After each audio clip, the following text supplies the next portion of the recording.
everybody, and happy Saturday. Welcome to Weekend Eats. I'm Casey. Some of you know me. Some of you just meeting me. I'm glad to have everybody here. Y'all know this. So, hi there, Corey Campbell and my sister Pam. Who else is here with me today? Let's see. Ooh, you're hiding. Anyhow, how was you guys this week? Mine was pretty fast. And I am so happy that guess what? The veterans did their thing and we have a holiday to commemorate it. Oh, yeah. So I don't have to go to work on Monday. How about you? I'm so happy. Okay. So I'm going to give it a couple of minutes because you know what I got to get. I got to get my what? My coffee, which is another topic we'll be talking about. Hey there, Teresa Lloyd. Good morning, my husband. How are you? You know I'm cooking something. I'm going to tell y'all later.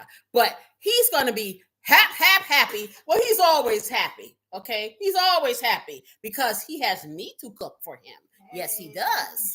Okay, so he better be. If he ain't, he better not tell nobody. I know that. Okie dokie now. Coffee's coming. Yes, I'm going to take a sip of my coffee. Yes, I am. You guys take a sip of whatever you drink, your hot cocoa, your tea, whatever. Do your thing because I'm about to do mine.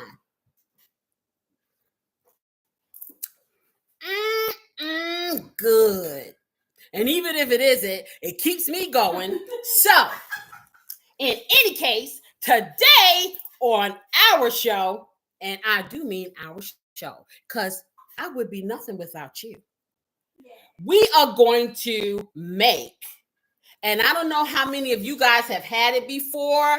This is something that my husband has been talking about. Put it this way, we'll go out and spend $10 or $15 for, okay? Because this, I'm going to tell you, this is not something that I cook on a regular or really ever cooked. So this will be, you will witness the first time that I'm making this, but you know, I got to put my spin on it always. So we're going to be making today a hearty potato soup, but not just any potato soup, you know this, and not just a regular loaded potato soup, you know this. Mine is going to be on overload because that's how I roll. We are also, going to be talking about my friend, my love, my coffee. But what I want to know is everybody has some type of routine in the morning that may involve their breakfast drink, or, what pick me up. Coffee routines for the coffee people, tea routines, hot chocolate, whatever. I have a routine every morning and it has to stand. For real, unless I just can't function. What is yours? That's what I'd like to know. Also, coming back to that holiday, the big one, Thanksgiving. Last week we talked about budget-friendly things to do in order to kind of cut the cost, but still have all of the togetherness and fun that Thanksgiving brings to us each and every year. Today, I'm going to be talking about all kinds of sides. Now, I do comfort food. Now, my comfort food is not just comfort food that, is indicative to soul food. I'm talking about everybody got a comfort food.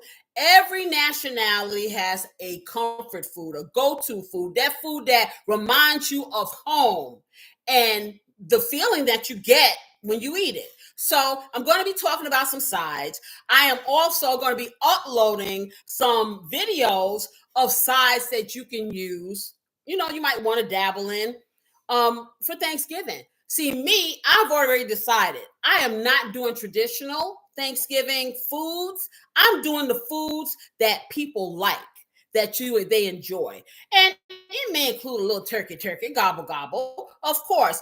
But I'm not going to do that this year. So I also have lists of few things that you might be interested in adding to your Thanksgiving meal, because it's not really about the turkey, guys. It's not about the turkey. It's about the coming together and having a meal. whatever that meal is. So you guys are going to be the judge when I unveil this information. And of course, finally, my home cooking story time. Because, like I said, my family is all that. And we have a million stories I can keep you going for, at least a millennium. Yes. Anyhow, another sip. I am going to tell you about my coffee routine. So, oh no, Teresa said her notifications didn't go off. Is anyone else having struggles with notifications? Anybody else having struggles with their notifications? Because when I look at my YouTube analytics, it's telling me that they're going out. But if you're not getting them, please let me know, because then I can check into it and see, because it's telling me they're going out. And I hope they are, because I send out stuff in the community area for all of my subscribers to see. You get to see what the show is going to be about, any information. I'm going to start downloading pictures and things like that. It's coming towards the holidays, little things that you might not get to see when we're talking here or whatever. And just news, because y'all know I'm in the partner program now. So there's so many things available to me, and there's going to be so many things available to you, and I just can't wait to share it all. I am so excited. I really am. I don't know if anybody saw my New Year's Eve video, January 2023, and I was just owning it at that point. Okay, a lot of adversity. No, it was January 2024. I'm sorry. In 2023, a lot of things, adversity happened in my life, health things, death, stuff like that. But I just kept pushing through, and I will continue to do that, because I don't know, it just is something in me that says I got to do this. However, I did say in my New Year's video that this is going to be the year. This is going to be the year going into 2025 and moving forward. It's going to be the year for us all. You know what I'm saying? So we need to look ahead, look forward to the future. Don't let any obstacles get in our way, and do that thing. That's from me to you. Okay? So back to the coffee routine. So this is what I do. Like I said, I usually get up. My loving husband, sickening alarm on his phone. Oh God, this guy has an alarm for everything. A sound, it's, yeah. But anyhow, so it says 3:45 in the morning. It's time to get up. Now, mind you, I probably have just laid down, because like I tell you, I work like 18, 20, whatever hours a day at my 9 to 5 grind. And then I do this. So usually I'm just laying down and trying to find a comfortable position where it doesn't hurt. Well, that's kind of impossible unless somebody hit me over the head with an anvil. You know those things that they have in Bugs Bunny, just, yeah. But anyway, so I'm just closing my eyes, and now I have taken to putting on, this little mask, not to be cute, so I don't have to see the light. Now, because when you get to be a certain age, I guess your vision goes and you can't see, and you got to turn on the lights. So I have to have some darkness. So 3:45 comes. I'm hearing this horrible AI voice. I'm like, oh Lord, because I take him to the commuter train in the mornings. Lord, child, I'm here to tell you. So alarm goes off. I'm half asleep. I get up. I take him to the train. I'm trying to say, sleep, stay with me. Sleep, stay. I don't want to be too sleepy, because I don't want to kill myself or others. But sleep, stay with me, please, so I can get back in my bed, and get another few hours of sleep before I have to start my day. I told y'all I work from home. That never happens. By the time I get back to the house, I'm wide awake. And so now my body has to come down yet again. By the time it comes down, it's time to go to work. So 9 times out of 10, what I do between the time I drop him off, and it's about 5:30 finally, and 8:30 when I start my day, what do? I go to YouTube University and learn everything I need to learn to do what?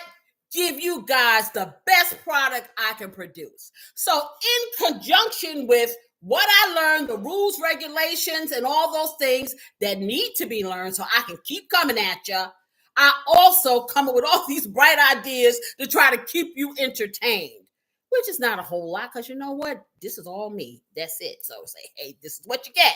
You get that crazy lady. Yes, you do. So, anywho. Oh, we just got Deborah in. Hey there. Hey, Deborah Huckabee. How are you? Good morning. I'm so glad to see you. Ride or die, ride or die. That's all I got to say. So, in any case, what I do is if I can't go back to sleep, and boy, do I try. You know what I go get?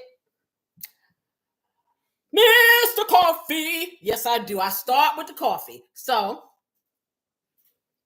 I'll get my coffee and I will sit and I will start contemplating how I'm going to take care of all of the things that I need to take care of before I go and start my luxurious job. Yes. Yes, I do. And it's nothing big for me. You know, like I told you, I do instant coffee.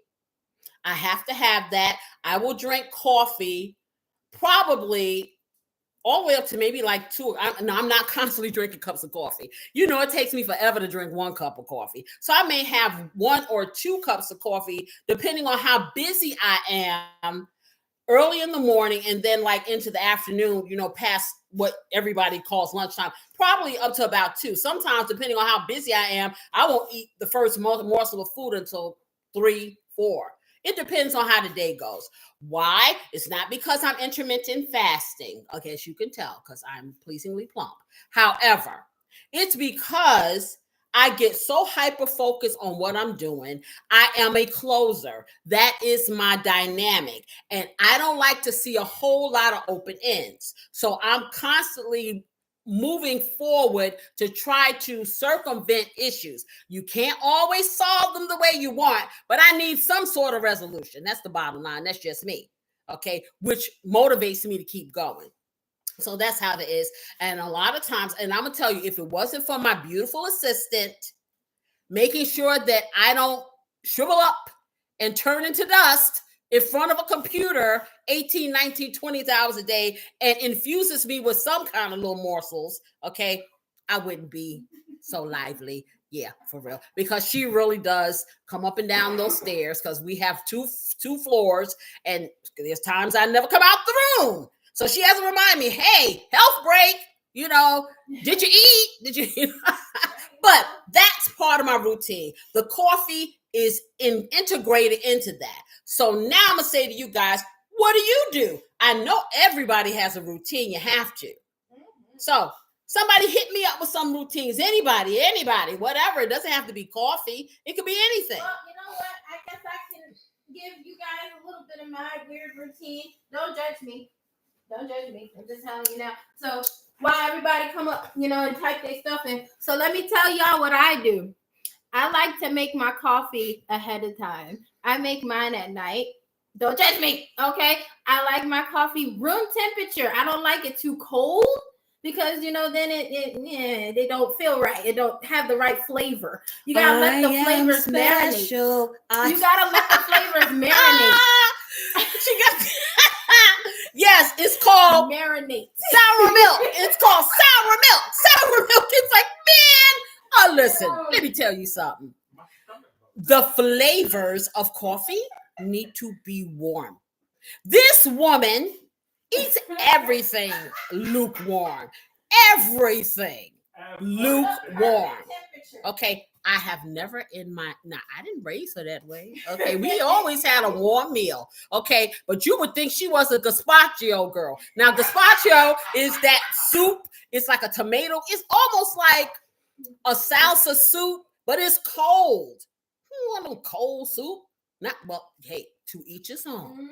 Okay, but I'm here to tell you, I need for my food to be warm because it takes me a long time to eat. So if you bring me some cold food, the stuff's gonna be stiff and fossilized by the time I finish. I need it to be hot. So if I need to blow it, guess what? You got 2 lips. Put them together and do what? Blow. Not her. So that is her. That's her routine. Her routine begins the night before, and then she gets a big tub of coffee. Like this, I keep telling y'all, it's like that big, that big. Oh God, yes, big. Yes. Hi, Volvo, love. Good morning. How are you, my friend? Yes, we were talking about our coffee routine or any morning routine that gets your day going, because everybody has one. I know y'all are holding out on me. I'm not telling me the secret. See, I may want to switch up. Y'all not sharing with your friend here. I need to know. Yes, I do. Yes. Oh, and Pam said she loves the t-shirts. Thank you. Oh, thank you. Aren't they not? These are so cute. These are so cute. They have all different, and I'm not a t-shirt kind of girl. But when I saw this thing, I said, I wonder if I can pull this off. So I bought one. I got this on Amazon. Now, you guys, now that I am in the YouTube partner program, I'm going to be putting affiliate links in my live, in the descriptions, and in my videos in the descriptions. I'm just looking to see who I want to be affiliated with. I'm toying with Amazon because everybody likes to use it. But I'm going to tell you, like I told you before, I'm not putting nothing out there. I'm not going to endorse anything that I don't feel is going to be beneficial to you and me. Okay? I don't care what you offer. That's just the way it is. Because once again, Casey got to look herself in the mirror. You see? Yes. So when I recommend something or I say, hey, use this, you best to believe I done used it, reviewed it, tried it, and if I don't like it, you're going to know about it. No shade, because everybody got their opinion. But so, yes, I'm taking my time and I'm reading all of the red tape and the terms and conditions and pulling it apart, seeing what's beneficial to you and I, and then I'm going to move forward. It's very tempting when you get into this program to just do everything. I have taken my time and systematically put together what I feel is something good to give to you guys. I will continue to do that. Like I said, it is about the money for me because I need to make a living. Okay, but I need to do it with integrity, and I will continue to do that. I promise you that. If I look like I'm not doing that, you need to check me. Okay, so that being said, since no one else has anything to say about their routine, I guess everyone's routine is like mine. You can't be like me. Yes, you can, because I am great. I'm your queen to be. Yes, yes, I am. Let me drink this stuff. Yeah. Oh, you saw that? Oh, Volvo. Yes, yes. Can you believe this? It's just happening so fast. I'm getting kind of afraid. Y'all gotta hold my hand virtually. Okay. You know, you wish, you hope, you say, maybe. You're talking to somebody that really was not into social media at all. I can't even sit and do a video and tell you, well, 1 year ago, these are the steps I took. No, I was literally guided by the God above. Nothing I got, like I said, there were times I felt like, man, nobody ever wants to look at my stuff. But never did I say I was going to stop, which was odd. Okay. Because I just found different ways to try to keep going, and I can't tell you, I can't make like these people make these videos and they talk about, oh, this is what you do to get 1,000 views. This is what you do to get 1,000 subscribers. I can't tell you what I did. God did it. He did it all. What I can tell you is this. I was, as they say, intentional about what my game plan was. I was intentional about what I put out there to the world. Okay, that's about it. That's all. That's everything. You know what I'm saying? So all of this looking at the trends and all this stuff, hey, I believe in this. And this is a secret to everybody in this world. I don't ever bring myself down to anybody's level. I make people step up to mine. And that's it. And you need to do that. Everybody should have that. Everyone should have that. That is the key to self-esteem. I'm here to tell you. Understand that you are never going to please everybody in this world. Stop trying. Be able to look yourself in the mirror. Live your truth, whatever it is. That's all you need, for real. I don't think that the Lord expects any more of you than to be the true you and to tell the truth, irregardless. Because, see, people ain't going to like you all the time if you're truthful. That's for sure. But, see, my thing is this. You ain't got to love me. You ain't got to like me, but you will respect me. And that's that. So, we're going to find out the ingredients of this loaded potato soup. And I'm going to try it too. Because I never have. See, my husband eats all this stuff. Hey, you could probably give me 5 things and I'll make it in 55 different ways and that'll be about it, okay? But as I get older, I'm more flexible. And since I'm on this here, as they say, YouTube streets, okay, I figure I want you to be able to find different ways of creativity, to be fearless. And, like I said, with prices being the way they are, we got to come up with some things. So that's what I'm doing. Oh boy, coffee. So let's get my beautiful assistant. We're going to show you the ingredients that we have here. And then we're going to start this soup here. Get it started. We're going to get it. We're going to get this party started. Oh, okay, right. For real. I'm going to clean my other glasses because y'all know I can't see, right? So just bear with me. Some of the cold stuff out of here for you. Okay, so now we're going to have potatoes. Now, traditionally, what I've seen is people use Yukon Gold. They use Idaho potatoes. Let me tell you, I have found throughout my potato ventures, red potatoes rule. Why? They have a certain consistency of creaminess. I make my potato salad with red potato. It's just a whole nother level. Okay, so this is about maybe 2.5 pounds of red potatoes. They are diced, probably about 1 inch. So about like how you would do for potato salad. Can everybody see this?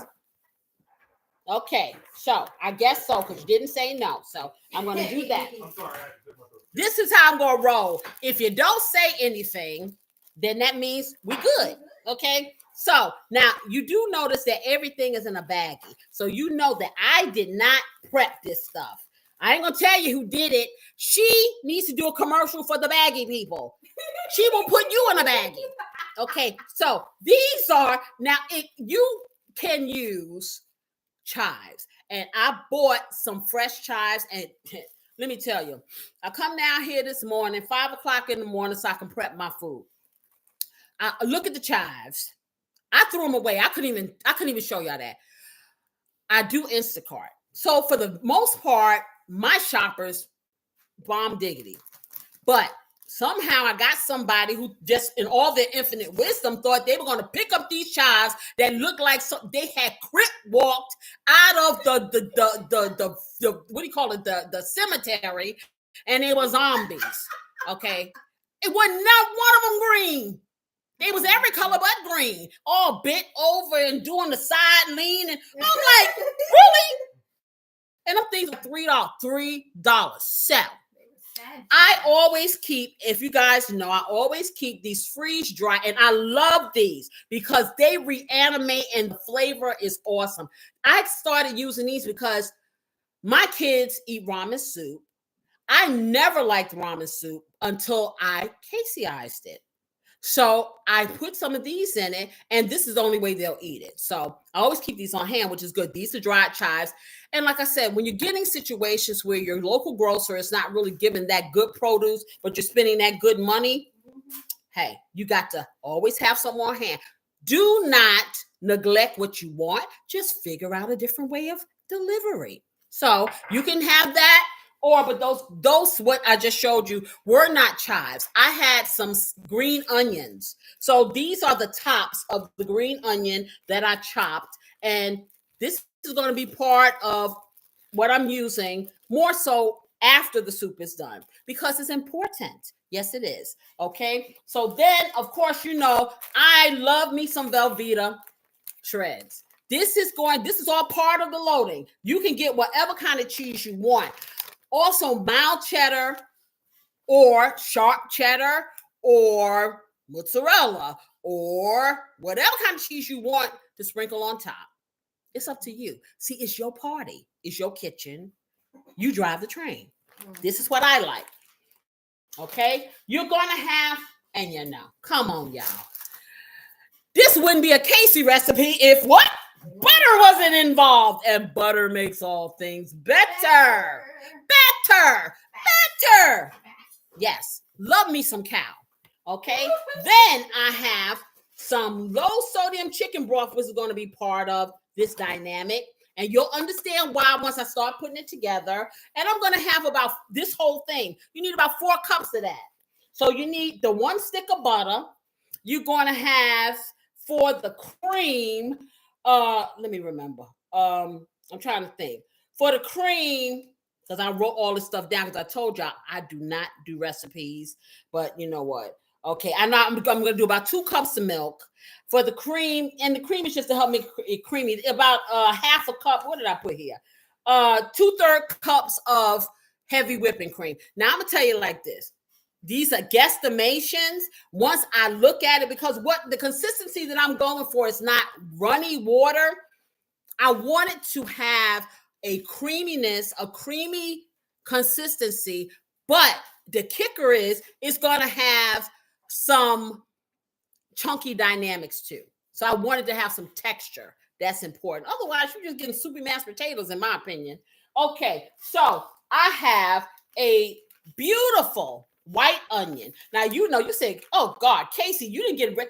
Not this time. I need this. And the reason why I'm not doing anything red, because I was going to put, I was going to put some red pepper in it. It would have turned the soup red because of the color. And, I'm trying to make it look traditional, but I will tell you, I probably will put some pepper in mine. You won't see that.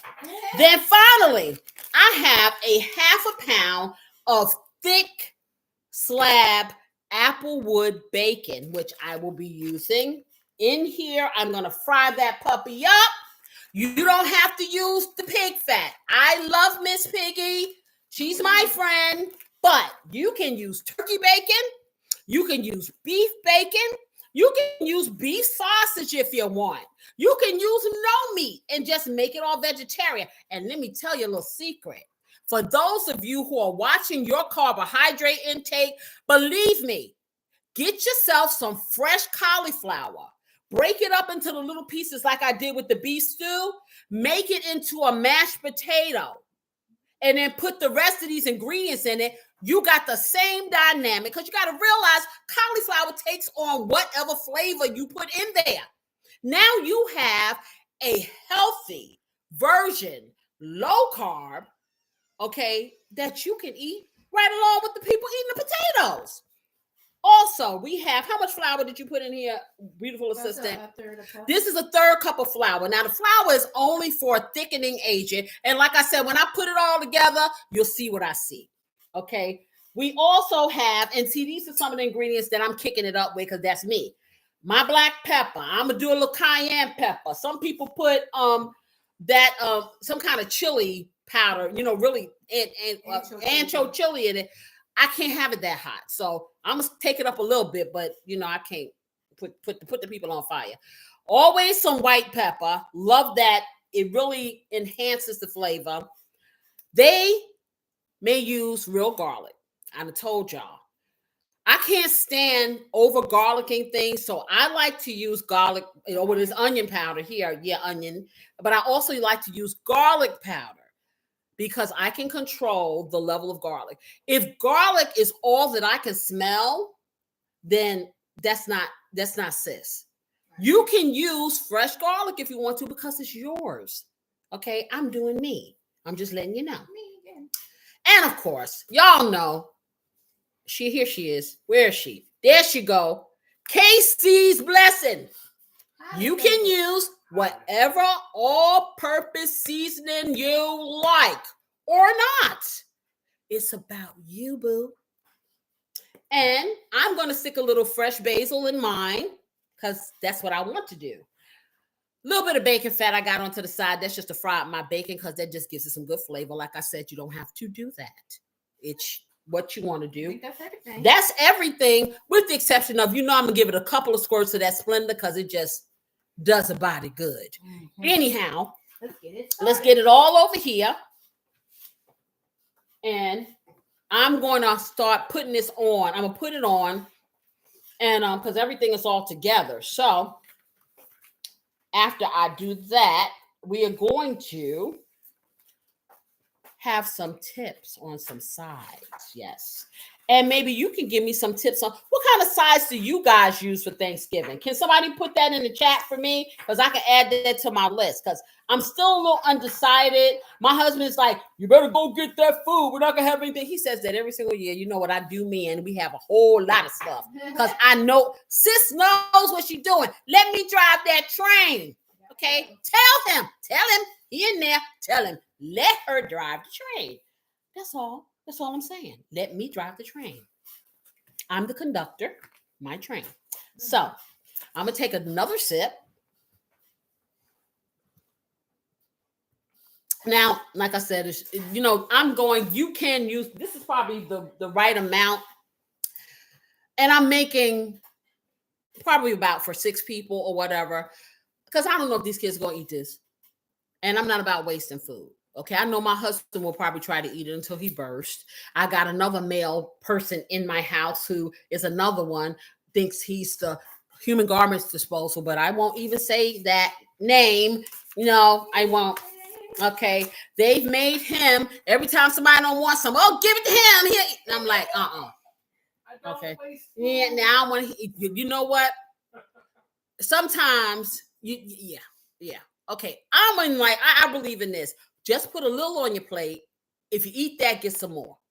Don't pile a lot on your plate because you may feel obligated to eat it all. Everything in moderation, because we are what? Vegans. Yeah. Okay? We eat some of the things we like, and we make sure that we don't overdo. And that's how we live to be what? 102. Okay, so boyfriend, girlfriend, Jamie said, I love mac and cheese, stuffing, green beans. Yep, that sounds about right. That's on the list too. You see, I need to keep you away from my son. Okay, because he think every meal's supposed to be mac and cheese, but not just any mac and cheese. Who he think will stand up here for an hour or more? Because honey, my mac and cheese is it's like a religion. Okay, and yeah, you cook that every now and then. Okay, I think when I finish cooking my mac and cheese, every store is empty of cheese because it must have about 25 pounds of it. So I'm not doing it every day, but I feel you. Yes, definitely. That sounds good. You need to send me some so I don't have to do the work. How about that? Y'all need to save me. Save Casey. Yes. Oh, by the way, y'all, I got this thing, and I don't know if you could see it down on the bottom, this super chat thing. That is supposed to be a way for people to get to the top, be shouted out. I'm going to shout out whoever anyway. But if you want to support me in my venture, you can do it through super chats. I am obligated to tell you that. I have to remember this stuff. I really do, because, hey, I'm all about the show. I'm really not thinking about all those different things. But I guess I better be a little bit more business-minded. What do y'all think? Hey, tell me. So I'm going to get over here. Cosmic King said, mac and cheese, please. Okay. And also Teresa said, I'll take Casey's seasoning. I can't wait till it's on the market. I can't wait either. I'm going to tell you, because what's going to happen is once it is on the market, I'm also working on a website. So once it is out on the market, and I'm just going to be real, until I can get some revenue, because all these licenses, everything is so much red tape. Or I have the ability to put this on my recipe through a big facility who already has the licensing. You know what I'm saying? But you have to buy in bulk. Hey, I'm just a regular chick. I ain't got no money like that. I can't spend $2,000 on a humble thinking that 500 people are going to buy my spice, even though if they ever get their hands on it, they won't want to use anything else. However, I'm like a little dot in the midst of a big giant thing. I'm just starting. So first I wanted to do it, just distribute it myself. I think the smart thing to do is once I get a little revenue, then I can invest and I will do, what do you call it? Where you do the pre-orders? Do a pre-order, and that way I see how many people are interested, and then I can go and I can do it through this facility, which I've checked to be safe, because I ain't trying to have my name on nothing that ain't right, which is why I wanted to do it myself. But maybe one day, when I can get past all of the government scrutiny, because they can have little bugs and all kinds of stuff and all this much rotten and whatever, but if it's coming from my house, you got to lick the floor. So go figure. So that's why. Yeah, I can't wait. But I will tell you, I have some little secrets of for my favorite people. I ain't gonna tell you. I'll tell you later. Anyway. So let me go on over here. Let me mosey on over to the Ponderosa. Let's do that. Oh, we still got some sides for Thanksgiving coming in. Okay, tell me. Tell me something good. Yeah. Tell me that you love me, yeah, and that you love that good food. Okay. I know you can't wait, but you know what? When you want to cook it off, I'll be like, I'm gonna tell you, from Thanksgiving all the way until March, my house is a celebration, and guess who gets to be in the middle of it? I got Thanksgiving, December. I got Christmas. Then I have January. Well, January holds my husband's birthday on the 22nd. My youngest son's birthday on the 25th. Then there are the girls. February 4th, 14th. My grandson, February 11th. Okay. Then I turn around and I have my other son. He's March 18th. Okay. Sis is broke all the way until summertime. Really. I need help, y'all. Help. Mine's the 23rd. Oh, God. And then we got the other guy over there. Okay. Mr. Corey. February 20th. I can't. What I'm going to do, I'm going to make, how many people I said, however many cupcakes, they all going to get a candle in. Good. That's what you do. Mm-hmm. I can't. It's just too many people, too many lives, too much information. Okay, they need to all go back to being eggs. Okay, that's what I'm saying. So, first thing I'm gonna do, guys, if you can see my shirt, isn't it cute? Isn't this cute? Amazon has these. They have all kinds. I just thought it was so cute. I like the hair. You can't really see it real. It has all these people here, and it says these are my roots. I wish I could have one to put people that I know personally here, because I think that's really what my roots are. But hey, so let me go over here. And what I'm going to do first is I'm going to brown this bacon. This here, and I'm going to do my vegetables first. That's what I'm going to do. So I'm going to take this, because this is just butter garnish. And I'm going to, since I don't have to, normally if you have the garlic, fresh garlic, you would brown this. But I just have onions, and I'm probably going to toast some of my basil along with it. And I think I'm going to put a little bit of these dried chives in here. That's what I'm going to do. Okay? That's what I'm going to do. That's what I'm going to do. So I'm going to push this back. I'm going to turn this on. Let's get this over here. Let me find my wonderful wooden spoon that always seems to grow legs and walks away. Can anybody here find my old wooden spoon? Can you tell me where it's gone? I've seen a lot of utensils. Now I have to. I just look around and it's gone. That's why you keep folks out the kitchen. But then it poof appeared. Yeah, whatever. I'm not hearing that noise. So I'm gonna. Oh, also I'm gonna take my little duty hickey out there because see y'all let me forget last week and I had paper plates everywhere. So I'm gonna put this over here for this one, and then I'm going. Look, I got all colors, y'all. Look at this. My husband is he's so good. He don't cook nothing, but he sure as heck can stock a kitchen. He got all these little things here. Look at that. Look at that. So. He does these things. I don't even think about buying this stuff. I'm here to tell you, I really don't because I'm a frontiers girl. I am the chick that has the cast iron skillet, a spoon. The skillet is a pot. The skillet is a skillet. The skillet is a grill. The skillet is everything. So if all technology and all these doohickeys that everybody spends their money on goes away, guess who could sit in the middle of the abyss and cook you some food? I'm just saying. So I'm going to take this and put this over here. And then I'm going to take a little bit of cooking spray, which I don't have. So excuse me while I get that.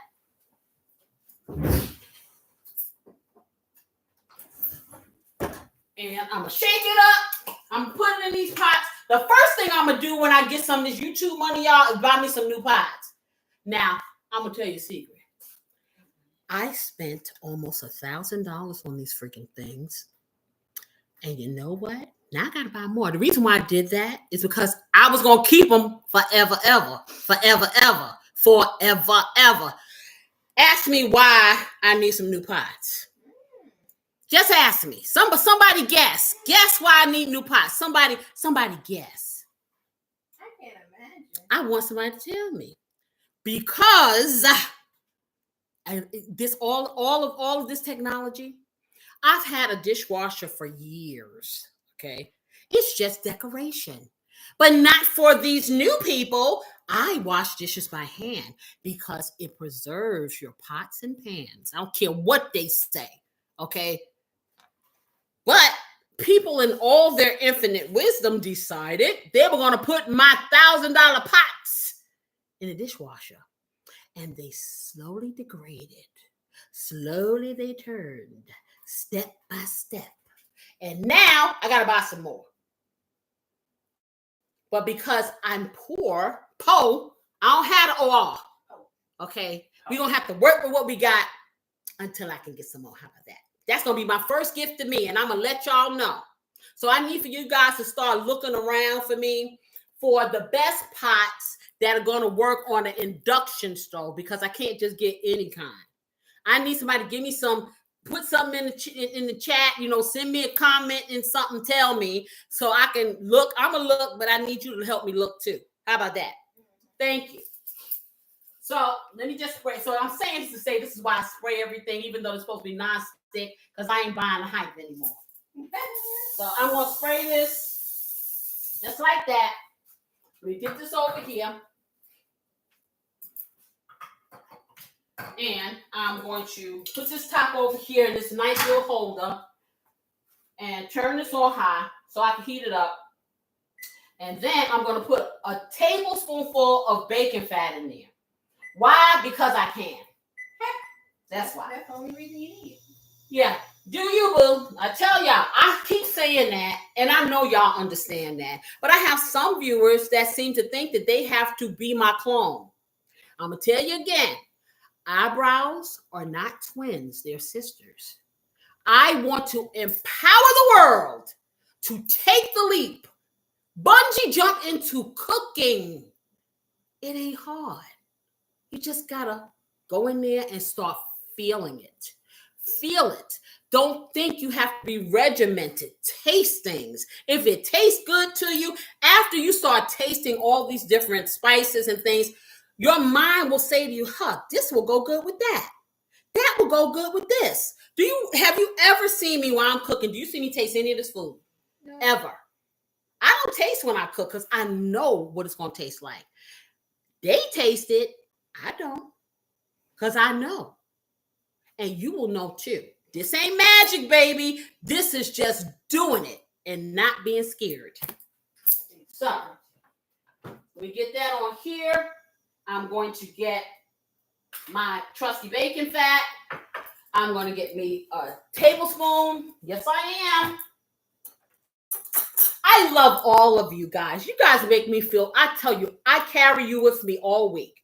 No matter how hard it gets for me, I look forward to this. When I know Friday is coming, I really look forward to this. I wish I had did this off, or just did this. But see, I was chicken because I was scared to get in front of y'all. I ain't scared no more.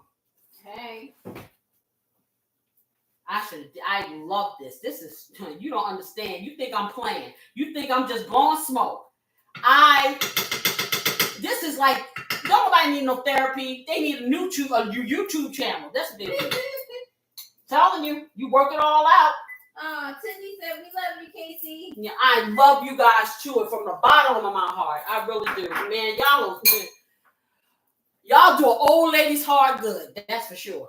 For sure. Okay, so I got a tablespoonful of that. Stick that in there. This is melting. So as it melts, I'm going to push it around real nice. And I'm going to be very careful, y'all, not to make this smoke. Because, I like bacon, but I don't like my curtains and stuff and things smelling like bacon. So I put it on a 6. I took it down, put it on 6. Okay, I'm going to get this. Now, this is a large white onion. I'm not going to say I'm going to use all of it. I probably will use half of it for this particular recipe because I'm going to use an onion powder too. But this particular onion is really good in this kind of soup. And like I said, I don't want to change the color or dynamics. So I'm going to do about half of this, maybe a little more than half. I'll keep that out there. And we'll see what happens. Okay? So let me get this in here. And I'm not going to brown it. I'm going to sweat it. I like for my onions and my vegetables to go into the sauna and just get a little glisten on them, So I'm going to take the top and I'm going to put it on here because as I told you guys, I don't know, y'all. Maybe I'll put the whole onion in there. Let me do that because this looks kind of nice. It smells pretty good.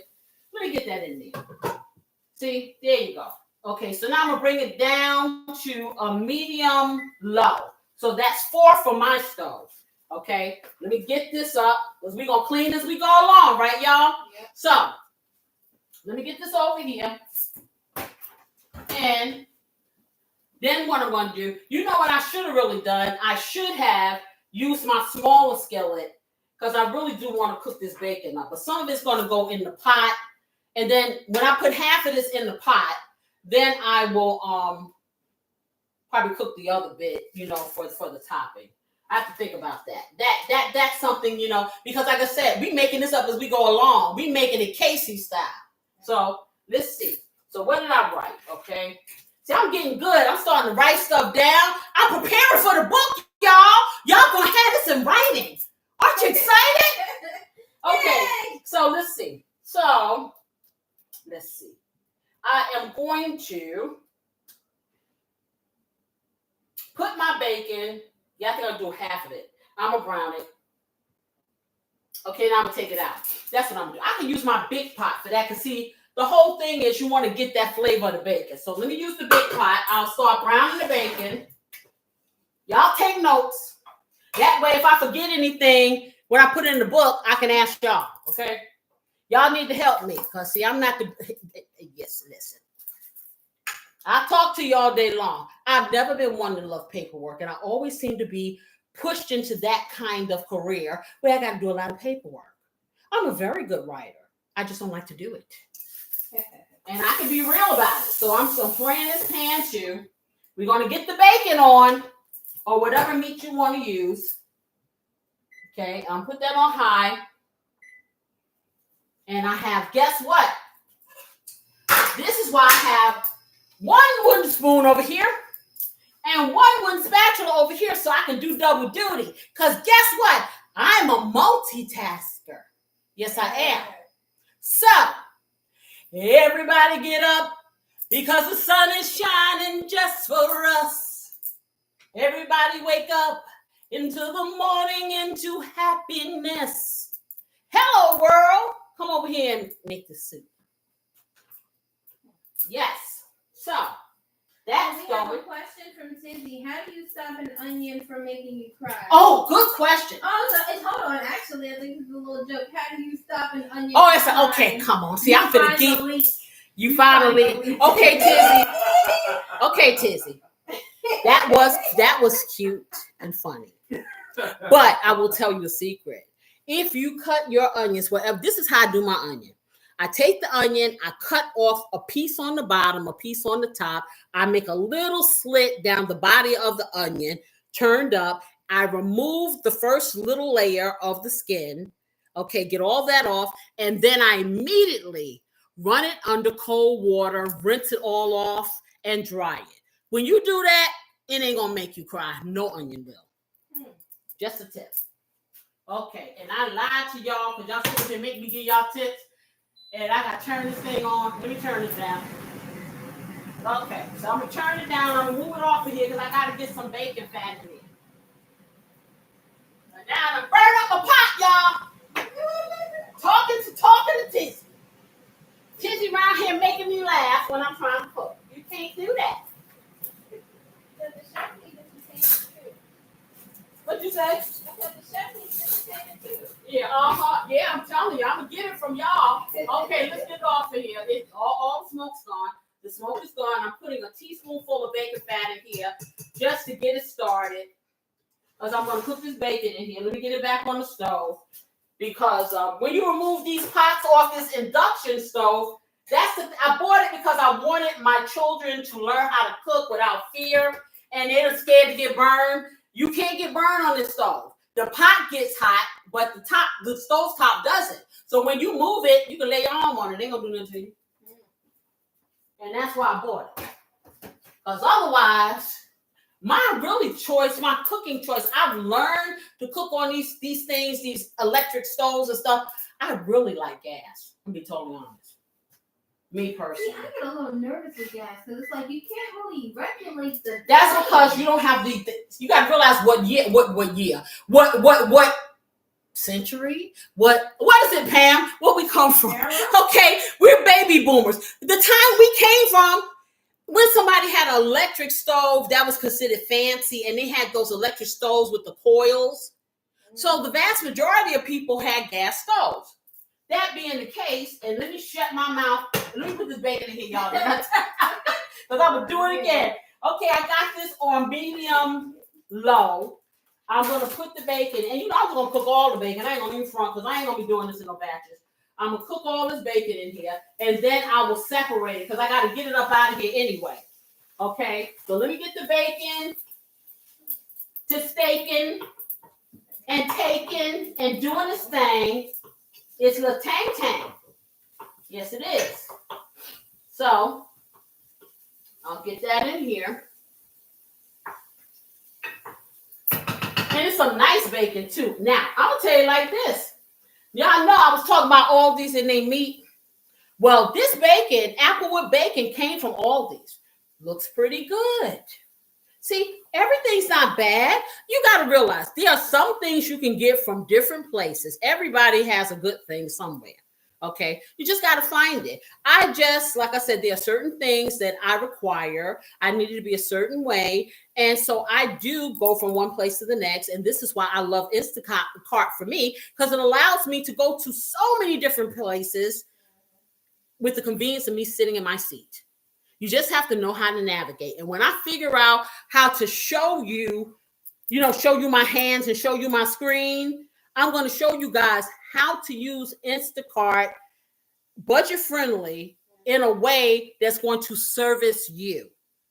I just got to figure out how to, y'all lucky I know this much about a computer.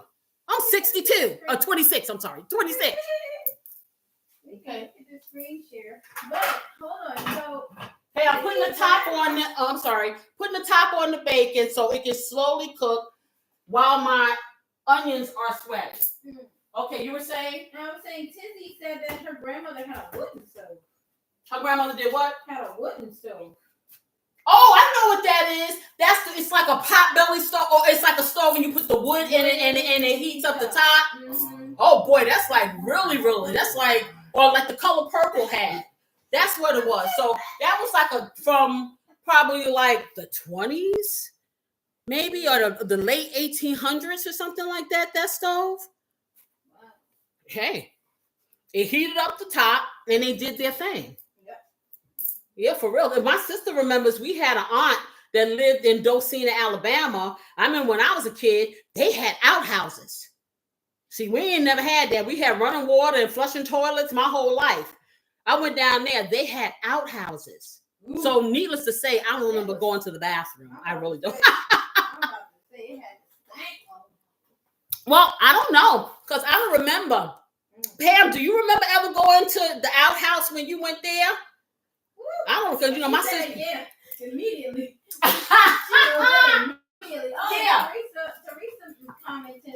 She said, using wooden spoons are best for cooking. Because if you have non-stick. Right, because it doesn't mess up your pans. Exactly, you're right. You're absolutely right. Something else I had to tell your brother, girl. Yeah, I sure did. You should have called him and told him that, so he messed up my pots. Yes. Yeah, I'm putting everybody on Front Street in front of the world. Yes. Okay, I'm going to stick this cheese back in the refrigerator because I don't want it melted. This is all going to be for toppings, okay? So let me get this back in here. The world. We are the world.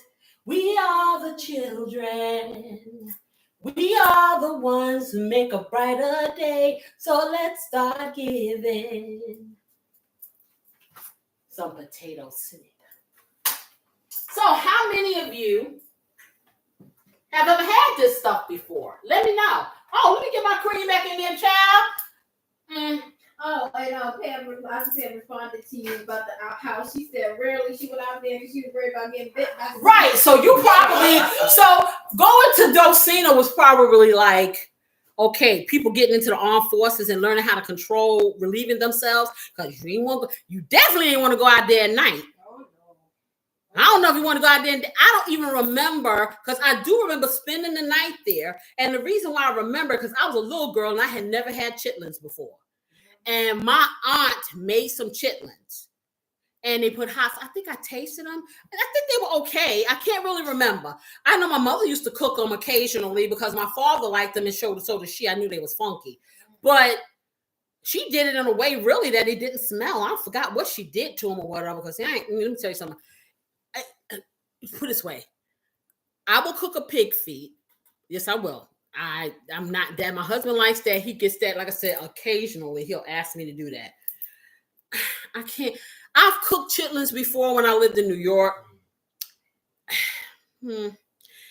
I've had them when my mother has cooked them, and I've had a couple. Listen, when I had my older daughter and I was in labor for 34 hours, and this was natural, and I just kept going back and forth to the hospital, and it wasn't time. I ate a half a pot of chitlins.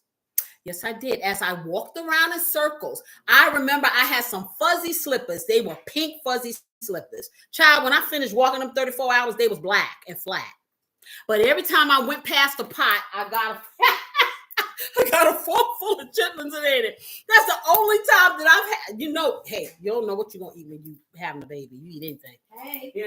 But I think it was like to dull the pain. I was like, how can I ease the pain when I know you're coming back again? Yeah, that hurt. Mm-hmm. Oh my God. Oh, to respond, I think Auntie Pam was elaborating on the outhouse thing. She said after a while her aunt will let her use the pot inside. Oh, it was a pot? Maybe that's what I did. No, I'm saying maybe I was a little girl. I know I had to go to the bathroom, and I'm very sure, coming from New York City, I ain't know nothing about no outhouse. I'm very sure they could get me to that area. I'm very sure, but I vividly remember an outhouse. I sure do. So if anybody's ever seen one of those in person, you'll understand the apprehension. Oh, for sure. Okay. For sure. You will understand the apprehension. That was horrible. Oh, I remember one time. Now that was Docena. So Pam, was Docena considered quote unquote a country or not? The country, the more rural area, was that considered more rural? I guess we'll see. think she hasn't responded yet. Okay, I'm waiting for the response, because then I have something else to say. Okay, if that was the case. Well, while we're waiting, Tizzy asked a question. Yes. She said, "What's the top pie for Thanksgiving at your house? Pumpkin, potato, or apple?" Well, I'm gonna tell you like this. I've tried pumpkin. I'm not a fan of pumpkin. I don't care how you flavor it for me. I'm not that. I'm all day sweet potato. My mama's sweet potato pie, not anybody's sweet potato pie. Because my mama's sweet potato pie takes you to a whole nother dynamic. And I am going to make that for the holidays in the video so you guys can get the experience. I was just going to save it from a cookbook, but y'all need to taste BJ's sweet potato pie. And I'll be in the store. Her name was Betty Jo. Hey, so, yeah. I know that's right. But let me put a teaspoonful of these dried chives inside this onion. Oh, Auntie Pam responded. She said Sipsy was the same with the outfit. Well, that's what I was about to say, but I'm saying, was Dulcina considered rural, like the country? That's what I want to know. I'm waiting. Yes, it was a mining camp on a small version. I'm not sure what that is. Of what? But Sipsy was the big mining camp. Okay, gotcha. So getting to Sipsy. Okay, Sipsy, Alabama. Back in what day? I was a little girl again. I have so much memory of being a little girl. I really do. I remember I'm going to tell you this. I remember when I was 1 year old. And I was thinking just as clear as I think today. And you would think that I'm crazy. But when my father was alive, I told him a story. I had been taken to the babysitter. She wasn't very nice. She used to put me in a room when my mother left and lock me in there all day long, pretty much. And I was looking out the window, and my father had stayed off from work because he worked 3 jobs in the hospital, in the anesthesia department and operating room. And he took off that day because my uncle had come from Alabama. And so in this room, there was a window. And I was so tiny. I was about 1.5 I was. But I was talking really well. Ask my sister. They say that I was talking and reading books and all that stuff. But anyway, I looked out the window and I remember in my mind saying, boy, I wish my daddy would come get me. And I just looked, I'm telling you, he looked up from the street. He was polishing his Ever-Prize and he had a Thunderbird car back then. I don't know if they make those things anymore, but that was the it car back then. And he looked up and he saw me and he came and rescued me that day. So I remember my father passed away last year. So maybe 2 or 3 years prior to last year, I was having a conversation with him and I said that to him. He said, "You remember that?" He remembered it. So I know that this wasn't something that I made up in my mind, that I truly remembered that incident just the way I'm telling you. So I say this to say, don't sleep on little kids, okay? Because I look at them as people from another country who do not speak the language or articulate in the same way that an adult does. That does not negate their ability to think, reason, and to feel the same things that grown-ups do. Stop stifling them children. Okay, stop telling them they need to be seen and not heard. Give them an audience. As long as they're respectful, ain't nothing wrong with them having a say. Okay, yes, all children need parents. That's why they got them, because their brain technically is not able to articulate or to make certain decisions until they're 21. But from the time they come out of the womb, you see them little weird faces on their face where auntie is in their face blowing her breath. Okay, trying to kiss them, and they looking that way because they don't know how to tell you, please, personal space. Treat them like little people. I'm just telling you. Because they remember. I know I did. So, let me go over here. Wow, dirt roads and no outside light. That's what. Yeah, Sipsy was a trip, but see, I got off the topic. So Sipsy, when I went down there, I never forget. Like I said, I'm a kid from New York. I told y'all a story that I didn't even know what a real chicken looked like. So when I saw a real chicken, I was screaming, "What's that? What is chicken?" My grandma was laughing at me. She's like, "What is wrong with this?" Listen, chicken was on a plate every Sunday, cut up into pieces. The only chicken I saw that was raw had no head. It looked like a little person, and my mother used to cut it up in pieces. Okay, so I didn't know that chickens moved and talked and squawked. In New York City, the only thing I saw was a pigeon. You know, so it's like, don't be laughing at me. Anyway, so I went to Sipsy, and we went to a cousin's name. Do you remember this cousin? Cousin Obey? What? That's what his name was, Obey. And I don't know if it was spelled Obey. Or Old Bay, like Old Bay. No, he was Obey. I don't know how it was spelled like that, but he was pretty old. And he had a wife that was a little younger than him. But we went to this.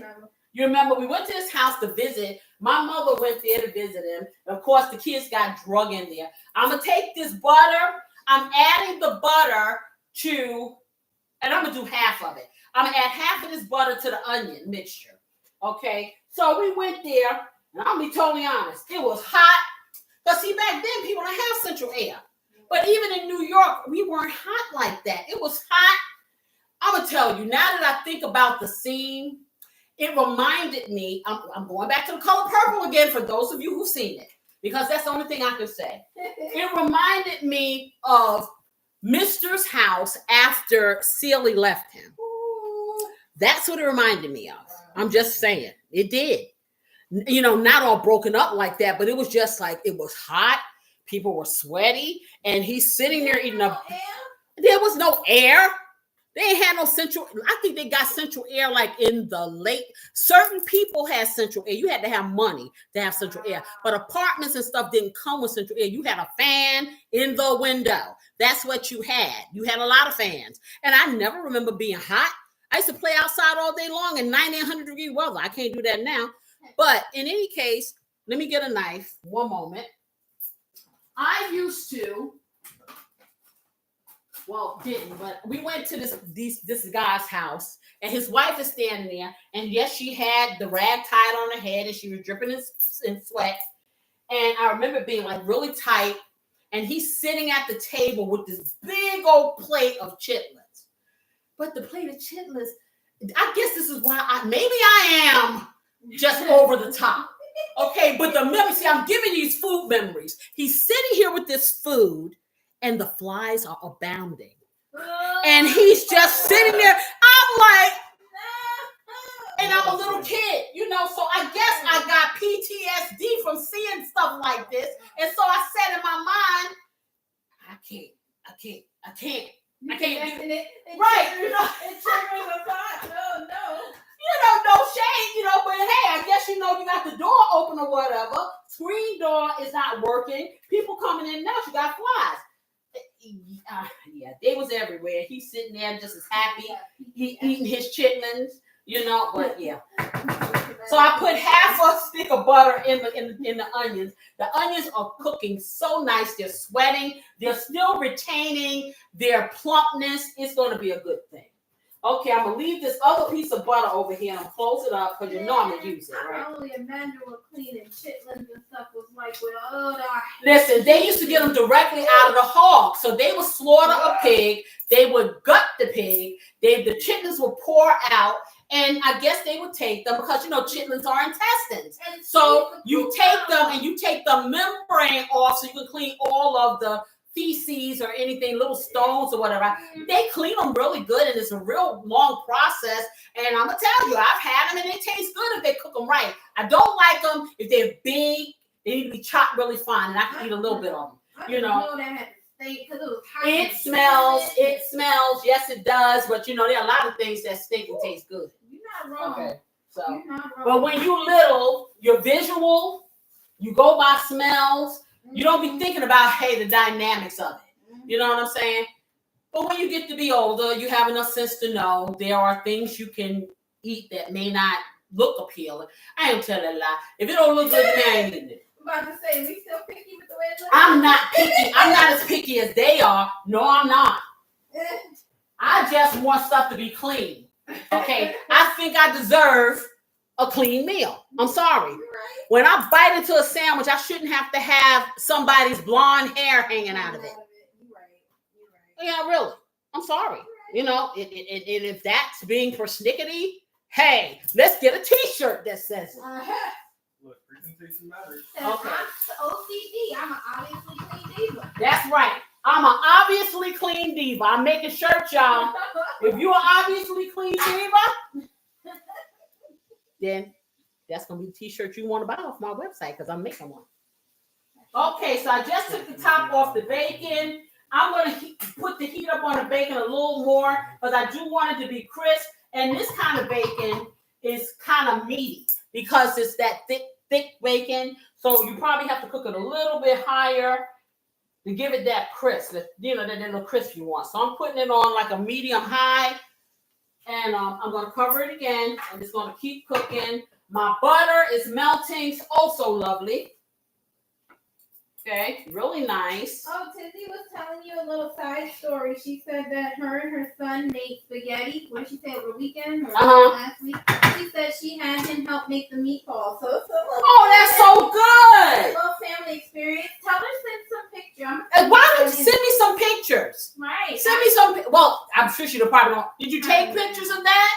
If you didn't, the next time you do it, send me some pictures. Yeah. I love it if you guys send some pictures. You can show y'all some of y'all delicious meals. Yeah, I mean, it's like I want people to know that you're doing more than just looking at me clown. Okay, I know that's just like the highlight of your week to watch me look like a bucket. But hey, I want you to learn something in the process and show it. Okay, for real. Because that's why I'm doing this. Okay, because otherwise, shoot, please, I just drink coffee all day long and they can figure it out for themselves. How about that? I'm doing this for y'all. Ask them. I have never, ever revealed these secrets. Nope. I've had to tell them if I had to give them these secrets, then I'd have to eliminate them one by one. Oh, yeah. For years. So that lets you know how much I love all of you because I am spilling the cooking tea. Mm-hmm. Thanks, guys. I finally get the secrets now. I just had to wait to find out what you guys do. Exactly. So, but think about it. How many people's mama has a chronicle of everything she's ever going to cook or ever cooked, embossed on national TV? The internet is infinite and forever. Think about it. How many mamas? And yeah, that's why I started this. But I can't even. Okay, tell me, was it you that goaded me into doing this or what? I can't remember. It was kind of me. Yeah, it was her. It was her. It was me. Yeah. I'm like, I need recording. So yeah, I don't know why, because I'm telling you, yeah, I was like, I need this. I didn't think I'm doing any special. I think everybody has the ability to do this stuff. And look at me drinking more of my coffee and it's still warm. I'm gonna drink some more. Yay! Oh my goodness. It's still warm for once. But you know what? Oh, see, I'm getting peanut gallery vibes back here. See, Jerome is off somewhere taking his sister to the airport, so he can't be here to heckle me. So now I got the audience in here. See, am I going to have to pull out another language and sing? Is that what I'm going to have to do so these people can leave me alone? No. You gotta take up the slack. Yeah, they just, why do they try me? Keep you on your toes. I don't understand that. You said you made a chicken casserole last week. Tweeted Pam. Hey, she made it Pam's way. She Pamized it. Good job. But see, don't be telling me this stuff. Take a picture. Oh, my goddaughter just had to have the recipe and she's fixing it this weekend. Good job. I need some details. Hit me up with a picture and some details. That's right. Don't just speak about it. Be about it, y'all. What's all the chicken casserole we made last week, right? Yeah, she said she was gonna make it. Yes, we need to see. That would be great to have some pictures or something. Yes, for real. Okay, y'all. So these onions, I'm gonna turn them off. They're just where I want them to be. And the reason why I need them like this, and let me put my other little lid over here. I don't want them crispy. I need them like this because you see how they look? This is how you want them to look. They look pretty much like they did when I put them in here. They just were a little bit wilted. These are going into the great pot that's going to be our soup. So this is an ingredient. So let's get this over here. And let me close that back up. Bacon's still going. Once the bacon is done, then I can get it out of this pot. And then I can start putting my potatoes and all the liquid ingredients so we could get the potatoes cooking. Get this party started. Now, I'm going to show you something. I have not ever used this before, so don't laugh at me if I look funny when I do it. Okay. The only reason I'm doing it, I have this beautiful blender. It's a blender. It makes soup. It does all this. So I got all these different buttons and things on here. I could put half of the soup in there because I want to puree it, but I want half of the soup to have some texture. So this thing, what do you call immersion blender? Yeah. Okay, I have never ever used this ever in life. I see people putting it in their pots. My pot's already jacked. That ain't happening. So I'm gonna separate that. That's what I need. I need that stainless steel bowl. That's what I need. I'm going to put half of the soup in there and I'm going to make it a puree. But the puree is going to consist of all of those lovely aromatic vegetables and stuff like that. Then we're going to take the other side and incorporate it to give it some texture. I'm projecting it's going to be all good. Yes. That's what I'm thinking. So if I look awkward using this is because I'm that down home girl who would probably just mash it to death. Yeah, and do something, probably get my mixer and mix it the rest of the way. Okay, but I'm trying to set a good example for you. Okay? So let me get this back over here. Utilize all of your gadgets. And while I'm over here, let me grease up my lips because I'm feeling dry. Yeah, I am. Let me see. Let's see. We're still waiting for the bacon. Yes. Okay. I'm turning the camera because they don't want to be seen, you know. Yeah, so really? So now, just so you know, children always want to make a liar out of you.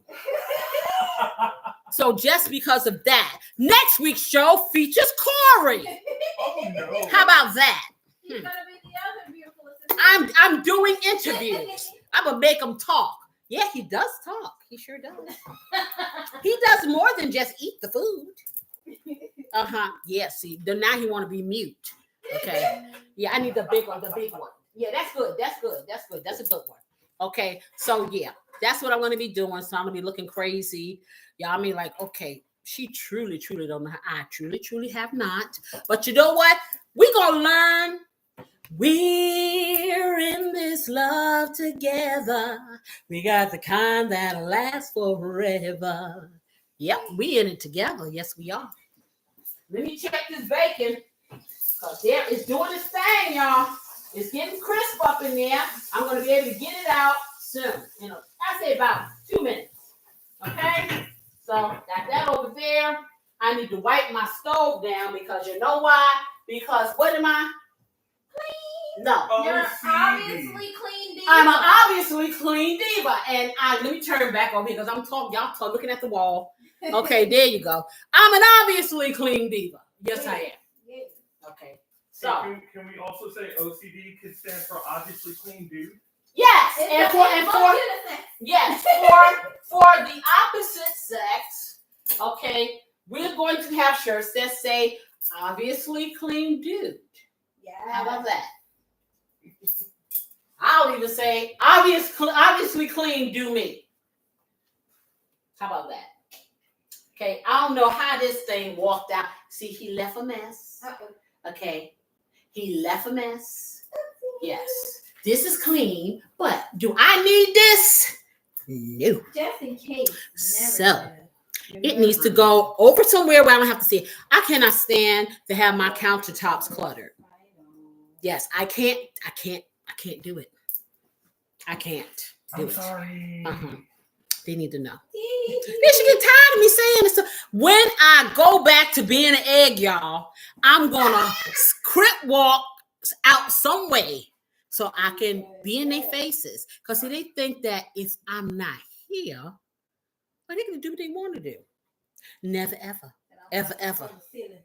Never. Because I never can say goodbye. No. I never can say goodbye.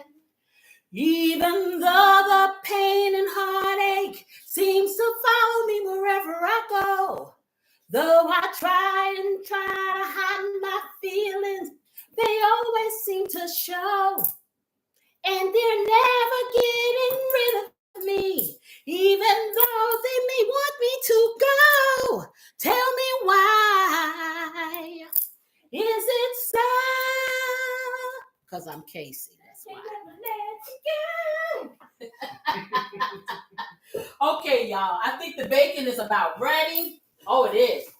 It's so beautiful. It is a beautiful thing here. It smells really good. Oh my God. I'm giving all their props. They did a good job with this here bacon. Okay, so yes, I will endorse all these bacon. That bacon, and it's not expensive either. To be that thick bacon, it's very good. Probably very good for bacon, lettuce, and tomato. BLT. Well, they say BLT, but I like to put lettuce and tomatoes and a little bit of red onion. And I always gotta take it to a whole nother place. I got to take it to another place. So I'm going to get a paper plate. That way I can drain some of the grease as well as have somewhere to put it.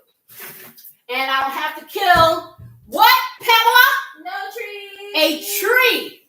Well, At least not it's yet. still a paper plate, so. Yeah, well, you know what? Hey, listen.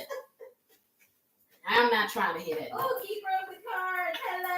Hello, keeper of the cards. I missed you. Celebrate. I didn't miss it. No, you didn't. You're right on time, buddy. Yes. Okay, so let me get this bacon out here. The bacon. Oh, and it makes a lot of lovely bacon fat. Oh, it's nothing like, I'm telling you. I like applewood bacon because it's not overly salty. The flavor is very, very distinct and delicious. You know, once I tried it, yeah. Can never go back. You know, so I really do like it. And like I said, you know, I'm that bacon kind of girl. I really am. Yeah. I like bacon. Bacon likes me.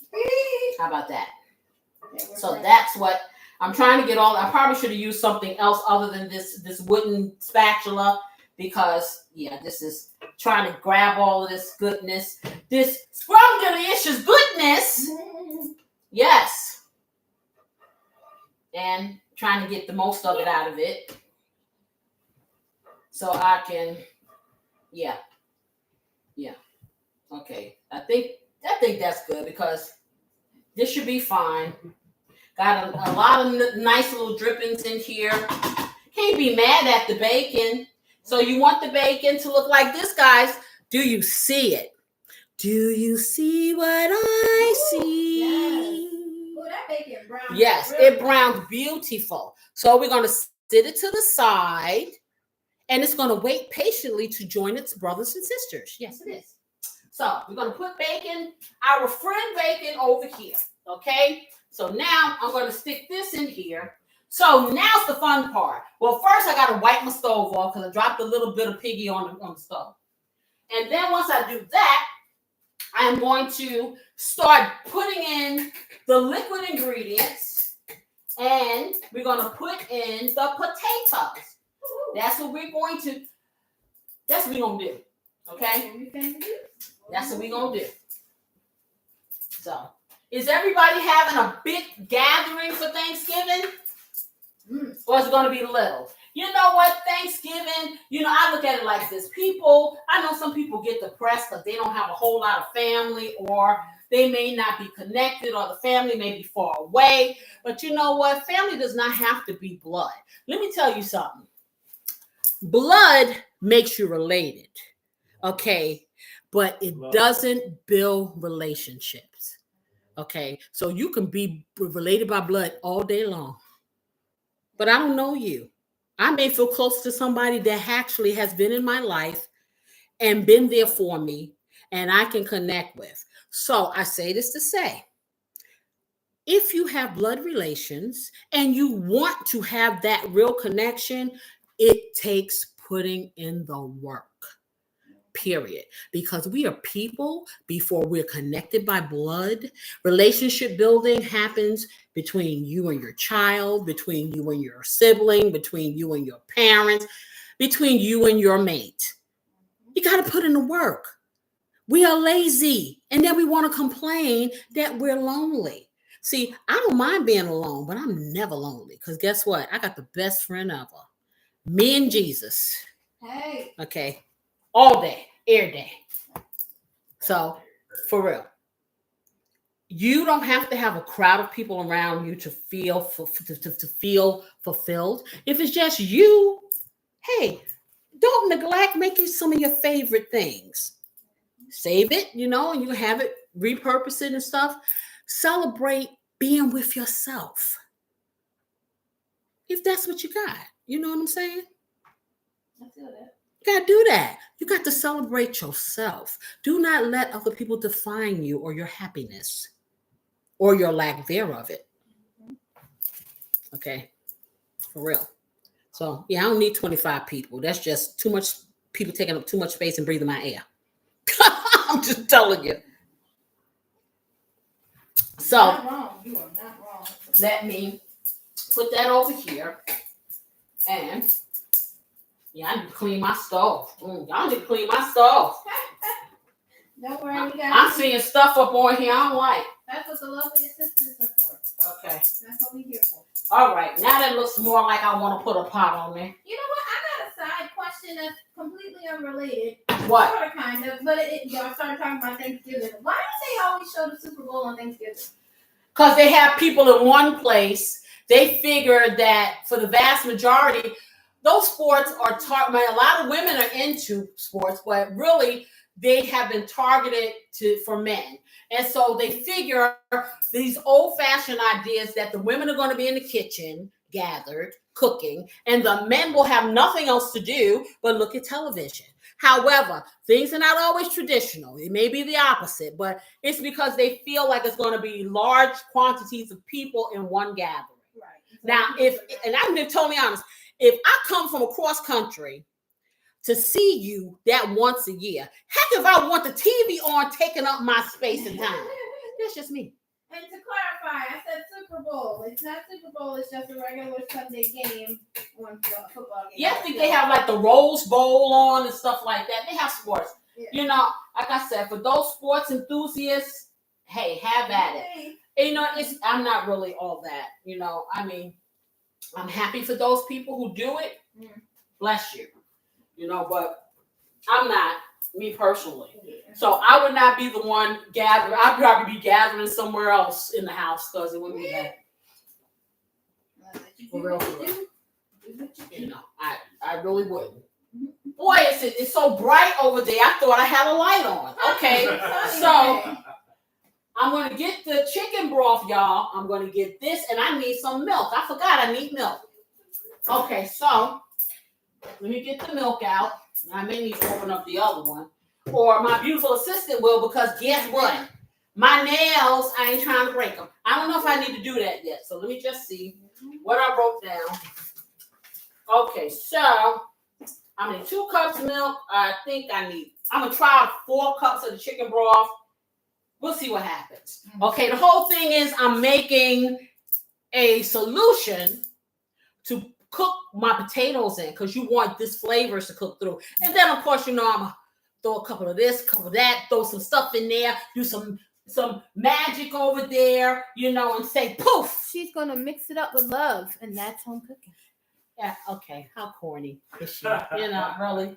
Okay, so let me get these little measuring cups. Y'all better be taking notes because y'all know that I don't like using glass. Oh, okay. Okay. Let me do me. You got it. You do you. You right. Okay. We are talking about me driving the train. You right, Captain. Okay. I wash my hands because I feel a little a little grease on my hands from wiping that stove. Okay. So, dry that off. And I guess I will begin with the chicken broth. So let's see. I'm going to, okay, maybe I'll put my vegetables in first. I think I'm going to put my broth in. I'll put the broth in last. Because, see, I have this nicely, I got all this little piece of, can you see the delicious drippings in there? So what I'll do is I will put my vegetables in first. So I'm going to spoon in my onions. And you can do it any way you want to. I just got this methodology that I use, and so these onions are going in here. Yeah, they are. Get all of them in there, and they're buttered, nice and buttered and seasoned, looking all good and stuff. Okay, let me get this in the sink. Then I'm going to do my cream. I'll probably do this last. I think I'm gonna do the cream first. Okay, so I think I'll probably need maybe 2/3 cups of the cream. I'm going to do 2 cups of the milk. And I think I'll do the milk. See, I want to do the milk after I put the chicken broth in there. Because, what I'm trying to do, I don't want to put too much milk in here because, milk can curdle as you're trying to cook stuff. And we're trying to cook these potatoes in it, so it has to be a delicate balance. Okay, so I'm going to get the milk in the cup because I need 2 of them. I need 2/3. Let's see. This is why I don't use these measuring things because I can't see it. Okay, so okay. And of course it does. I don't have a 2/3 one in this one, but that's okay because I got a 1/3 and I learned math in school. Yes, I did. So you just know it's got to be 2/3. So let me get this. Let me open this up. Because I need about 4 cups of this. And I think I got some in the refrigerator too. So I'm going to use the rest of that up. Because every time I use some kind of broth, I end up sticking it in the fridge. And then I forget. And then I open up another one. And that's wasteful, y'all. Don't be like me. So let me open that. I'm going to do 4 cups of this chicken broth in this here pan. Yes, I am. Okay. Let me get that in there. 1.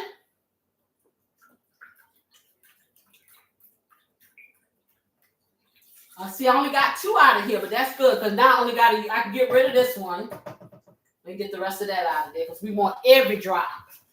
Every drop. And I'm going to throw this away. And after I finish putting stuff in here, because then I have to wash my hands again because I don't want to touch the garbage. And we're going to do 2 more cups out of this one. Then we'll put the rest in the refrigerator. Tizzy said she's in love with bacon, and she used to be afraid of bacon grease when she was little. She would only cook one at a time. I guess the popping. You don't have. You know what? You know what protects you from the popping? I'm going to show you in a minute. Just a second. Let me get this in here. So let me get this in here. All right. Now I'm going to show you, Tizzy, what will protect you from the popping. And I learned that because, honey, a long time ago, I used to have a real long spoon handle. I'm joking. No, I didn't. But let me turn this off because my hip has hit the oven and it came on. So this is what I use.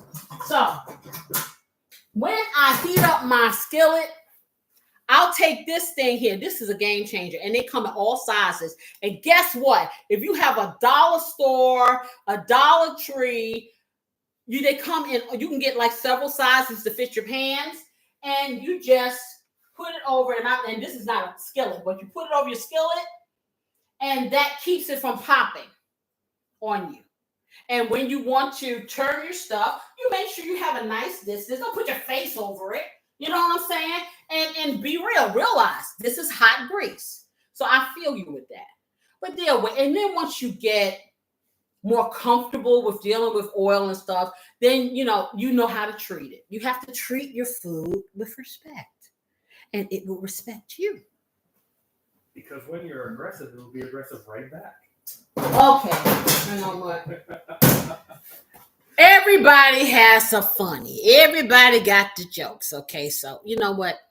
This is not a comedy hour, contrary to popular belief. Yeah. I'm the headliner here. So we put in 4 cups of this chicken broth, right? So I'm saving the rest of this. I'm throwing the rest out. No, I'm not. I'm saving the rest of this and I'm throwing an empty container out, y'all. I know y'all went, oh, she's wasting food. No. No. So now I'm going to do 2 cups of milk. So let me rinse out this little 1 cup thing here.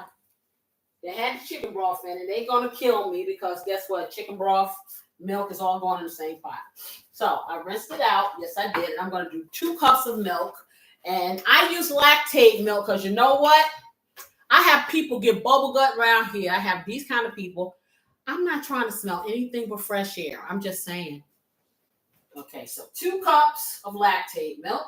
And lactate milk is just like any other milk. It just lacks the lactate. It doesn't change the flavor. So I'm putting 2 cups of that in there. Yes, I am. Okay. And let me close it up. And okay, here's the top. I'm looking for the top, y'all. Can't find it. Y'all just love to see me look like I'm nuts. Nobody told me the top was over here. Okay, let me get it back to the milk. Oh, I need that. I'm talking about my friends. My friends. You know, y'all ain't gonna be the kind of friends that watch me walk out the ladies' room with toilet paper hanging off the back of me and not say nothing, are you? No. Okay. Absolutely. Y'all not gonna be that kind of friend. I know that. See, I know how to pick them. Okay, so I got the milk in. So now we're gonna do the 2/3 cups of the cream. So since I don't have a 2/3 cup and I have a 1/3 cup, well, you know. I wonder, do we have any cream that's already open? No. Nope. Okay, so I will be opening up the new cream. Boy, do I hate trying to do this with these nails. I can help you. Yes, she can help me. So help me. Yep. Okay, because I hate doing that. I can. With these nails because They're not conducive. well, no, it's just well, whatever. They're cute though. Okay, so let me put the 2/3 cups in here. Okay, of the cream, and I may be adding more cream because I'm thinking that ain't gonna be enough. I don't know. We're gonna see. So put that in there. Okay, I'm gonna put one more in there, y'all. You know, I'm putting some more butter in here because I have to go there, y'all. Okay, so let me close this up. And what I'm gonna do now, let me get this stuff, some of this clutter off my counter. Okay, so I'm gonna put this in here in my fridge. I'm gonna put the cream back. I'm going to throw away the empty carton. Yes, I am. Get that in there. This goes back in the fridge. Because they always try to make me work, y'all. Okay, and now I'm going to wash my hands. Because I just have to wash my hands. Okay, because I want to make sure they're clean. Okay. So, yeah. I will probably end up being a sponsor of a hand lotion. A hand lotion commercial, because I swear I wash my hands so much till they're gonna be dry as I don't know what. So yeah. So I got that in there. I got all those things in there. I am going to start to heat this up. That's what I'm gonna do. I'm gonna heat it up. Let me see. I'll heat it up, and then I'll add the potatoes. Okay. But while I do that, I'm going to put. Now this is where the flour comes in. And this is optional. What I'm going to do is, I'm thinking, that I may put a little flour in it to thicken it. But that's going to depend on what it looks like once I start cooking this, because the cream may do that for me. Because I'm not big in putting a roux in everything, because it's not always necessary. For real. Well, let's see. So we're going to turn this on. And I think I'm going to do maybe medium. Just straight medium, like a 7. Okay. And also what I'm going to do, I'm going to add some of my other seasonings in here because I want this stuff to penetrate the potatoes when they're cooking. Y'all feel me? Mm-hmm. So that's what I'm going to do. I tell you, this is an experiment. We're going to see. It's going to be good. This is an experiment. Let me throw this out.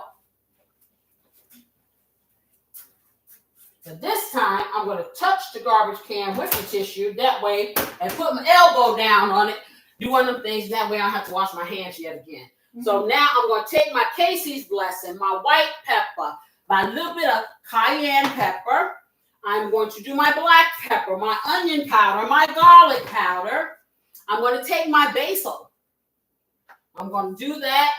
And I'm going to have the flour over here, and I will probably add it slowly to see. Because I don't want it to get over thick. You know what I'm saying? In the potatoes, they have starch. So that's going to thicken too. I don't want to have to spoon it up and it's like a popsicle. So that's not what I want. That's not what we're looking for, y'all. Okay, so question. Yes. And this is a question from me. If you don't have Now talk louder. If you don't have flour on hand, could you use cornstarch? You sure can, but I'm gonna tell you, if anybody's ever used flour to make a gravy, and then you've used cornstarch gravy, and you can tell the difference. Mm-hmm. It's like it has like a translucent type glaze, even though the color may be brown. Whereas regular flour gravy, it's more opaque. It doesn't have that high gloss, so you can definitely know the difference. Taste. If you season it, it's just like tomato. It's about what you like. Gotcha. That's good to know, though. Yeah. That's like a replacement option if you don't have that, exactly. So I'm taking a pinch of basil, fresh basil, y'all. Put it up in this piece. I'm making it rain. Got that in there because I like cooking with fresh basil quite a bit because it just really enhances the flavor. I'm going to do a tablespoon of Casey's Blessing. You can do, like I said, the seasoning of your choice. Because they got a lot of good ones out there. Yes, they do. It's just not as good as mine. So, we'll put that up there. And then I'm going to get my onion powder. Put just a little bit. I'm going to put a half a teaspoon of onion powder. Because y'all know I put that whole onion in there. We're not making onion soup. Okay. I'm going to take the white pepper, half a teaspoon of the white pepper. Close that up. I'm going to hit it with the black pepper. Now watch. Now every time I do this, y'all forget to tell me, cover your nose. Put on a mask. The sneeze is going to come. Trust me. Okay, y'all with me every week. Y'all know I be having them senior moments, but it's with you. I'm 26, y'all. 26? Come on. So I'm waiting for the sneeze going to come. Let me put some pepper, regular black pepper in there, half a teaspoon of black pepper. Okay, I'm trying to bring this to a slight ball, not rapid. Okay, I'm going to stir all this up. Just like that. There you go. And I'm going to take some of this bacon, and I'm going to put the bacon in there too. A little bit. Just a little. Okay, so about this much, handful. There you go. So they add as you need. I'm just adding this right now because this is going to enhance the flavor. But the vast majority, another handful, 2 handfuls, I lied, 2 handfuls, but this is going to enhance the flavor. And then I'm going to wipe my stove again because I done made a mess. Y'all, when I get rich and famous, I'm going to have somebody running behind me in the kitchen. Mm-hmm. And every time something drops, they're just going to be cleaning. That's what I'm going to do. That's my fantasy. You're going to pay a professional counter. I'm going to pay a professional behind Casey cleaner. And I'm going to pay them real good. So y'all might want to. You know what? I'll take the job. Because I get benefits. Yeah. Okay. I'm going to take I would take this butter, the other half, and I'm going to stick that in there too. Here it comes, y'all. All right. Excuse me. Well, at least you knew. You were prepared. Yes. I knew it was coming. It had to filtrate. It had to filter all up in the sinus cavities, y'all. Okay, now I need to wash my hands. I guess y'all like, please. She got a whole show on washing her hands. Yes, I do. Yes, I do. When I invite some of y'all to my house for dinner, you'll be glad that I wash my hands. There'll be no questions asked as to how delicious and clean cake. Sometimes I think food tastes better when it's clean. Yeah, of course. It really does. I swear it makes you really second guess what you're buying out Yeah, there. I'm telling you. I had my poor sister around here not wanting to eat peanut butter for how many weeks was that, Pam? You me too. Okay, let me get the garlic powder in here because I'm going to do a half a teaspoon of garlic. Now I'm going to do a teaspoon of the garlic powder because it's not so pungent. Okay, so let's get this little stuff back over here out of the way. I'm going to hit it with a little bit of cayenne, y'all. So a quarter teaspoon of cayenne because it will knock the flavor up a little, but I don't want to make it so spicy until they're like, ooh, child. Okay, we don't want to do that. Okay, so let me get this over here. Stick all that to the side. And I'm going to bring the heat up a little because this is taking like way too long to do what I wanted to do. I wanted to melt my butter. Okay, once the butter melts, then it comes to like not even a simmer. I wanted to do a little bit of bubbling to heat up because then I can put my potatoes in there. I don't want to have to take forever to cook the potatoes. I'm just going to be real. Okay, it shouldn't have to be all that. So let me stir this. That looks really nice. Everybody's going to like it. Trust me. Oh, I know it. Woo! I know what. I know what I did, what I want to do. Y'all know, got to do it. Splendor. Two squirts only. Okay. This is optional. Okay, 2. There you go. Them some big squirts. But yeah. And I'm going to put just a little pinch of salt in there. And the reason why is because everything I put in here has no salt. So I'm going to do that. I'm just going to put a little pinch, just a little sprinkle. There you go. That's enough. That's enough to send your blood pressure skyrocketing for the next year. Yeah. Okay? I'm joking. It's not. Because I keep telling you guys, you're not going to take this whole pot of soup and eat it. Right. Okay? You do need iodine in your blood. It's part of your composition. You need that. So when you do use some salt, it needs to have your iodized salt. Just Iodine, yep. It does. That's something that you require. Your body requires. Yeah, your body requires it. You know, don't let nobody fool you. Yeah. Your body requires it. So, yeah. See, hypertension is caused by a whole lot of different things. There are a lot of myths that are connected to it. People believe this, people believe that. Let me drink some garlic. It's going to bring my pressure down. And no, it ain't. It's just going to give you some bad breath. You're going to need a breath mint. Here you are. Okay, now eating certain things, of course, is going to be more beneficial for you. But don't be going around and drinking no garlic juice thinking you're going to keep from getting a stroke. That don't work. It don't work. Trust me. You don't let nobody fool you. I know. Okay, my mother would be here today had she not believed that. Okay, so. I gotta do healthy things. Yes, you gotta do what you need to do. Yes. So we're around here thinking all this craziness. Yes, there are a lot of herbs and things. You got to realize medications derive from a lot of herbs. Penicillin derives from mold. Okay. Do I want to go and lick some black mold off the wall? Well, specifically, I No. think it's like red mold. Yes, yeah, but I'm just saying, so all these things derive from different things. They become more refined, of course, because people want to sell stuff. But then you have to be careful when you're doing natural remedies because you also got to know the right amount. Right. Because the wrong amount can be detrimental to you just as well as the right amount could. So I say like this, you have to err on common sense.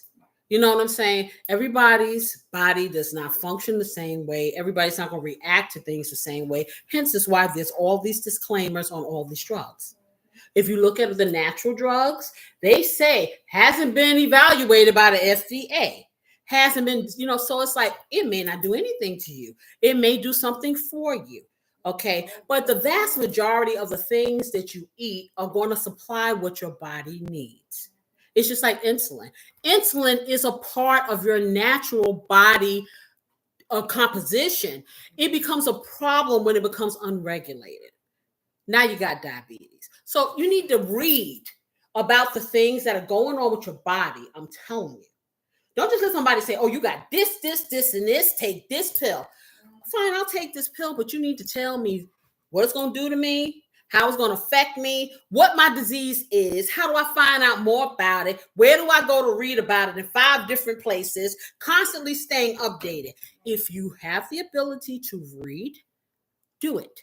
We are so blessed with this internet because when I was coming up, you had to wait till the Encyclopedia Britannica came out, which may have been stale dated by the time you got the next edition. And this is how you learn. You learn through the newspapers. The newspaper was always, it wasn't on the minute. You know what I'm saying? We have things available to us that we don't take advantage of. And then we want to get mad when people don't tell us. Okay, it is not the job of people to tell you everything in life. You are put on this earth with the ability to make choices, to critically think, and to use your brain.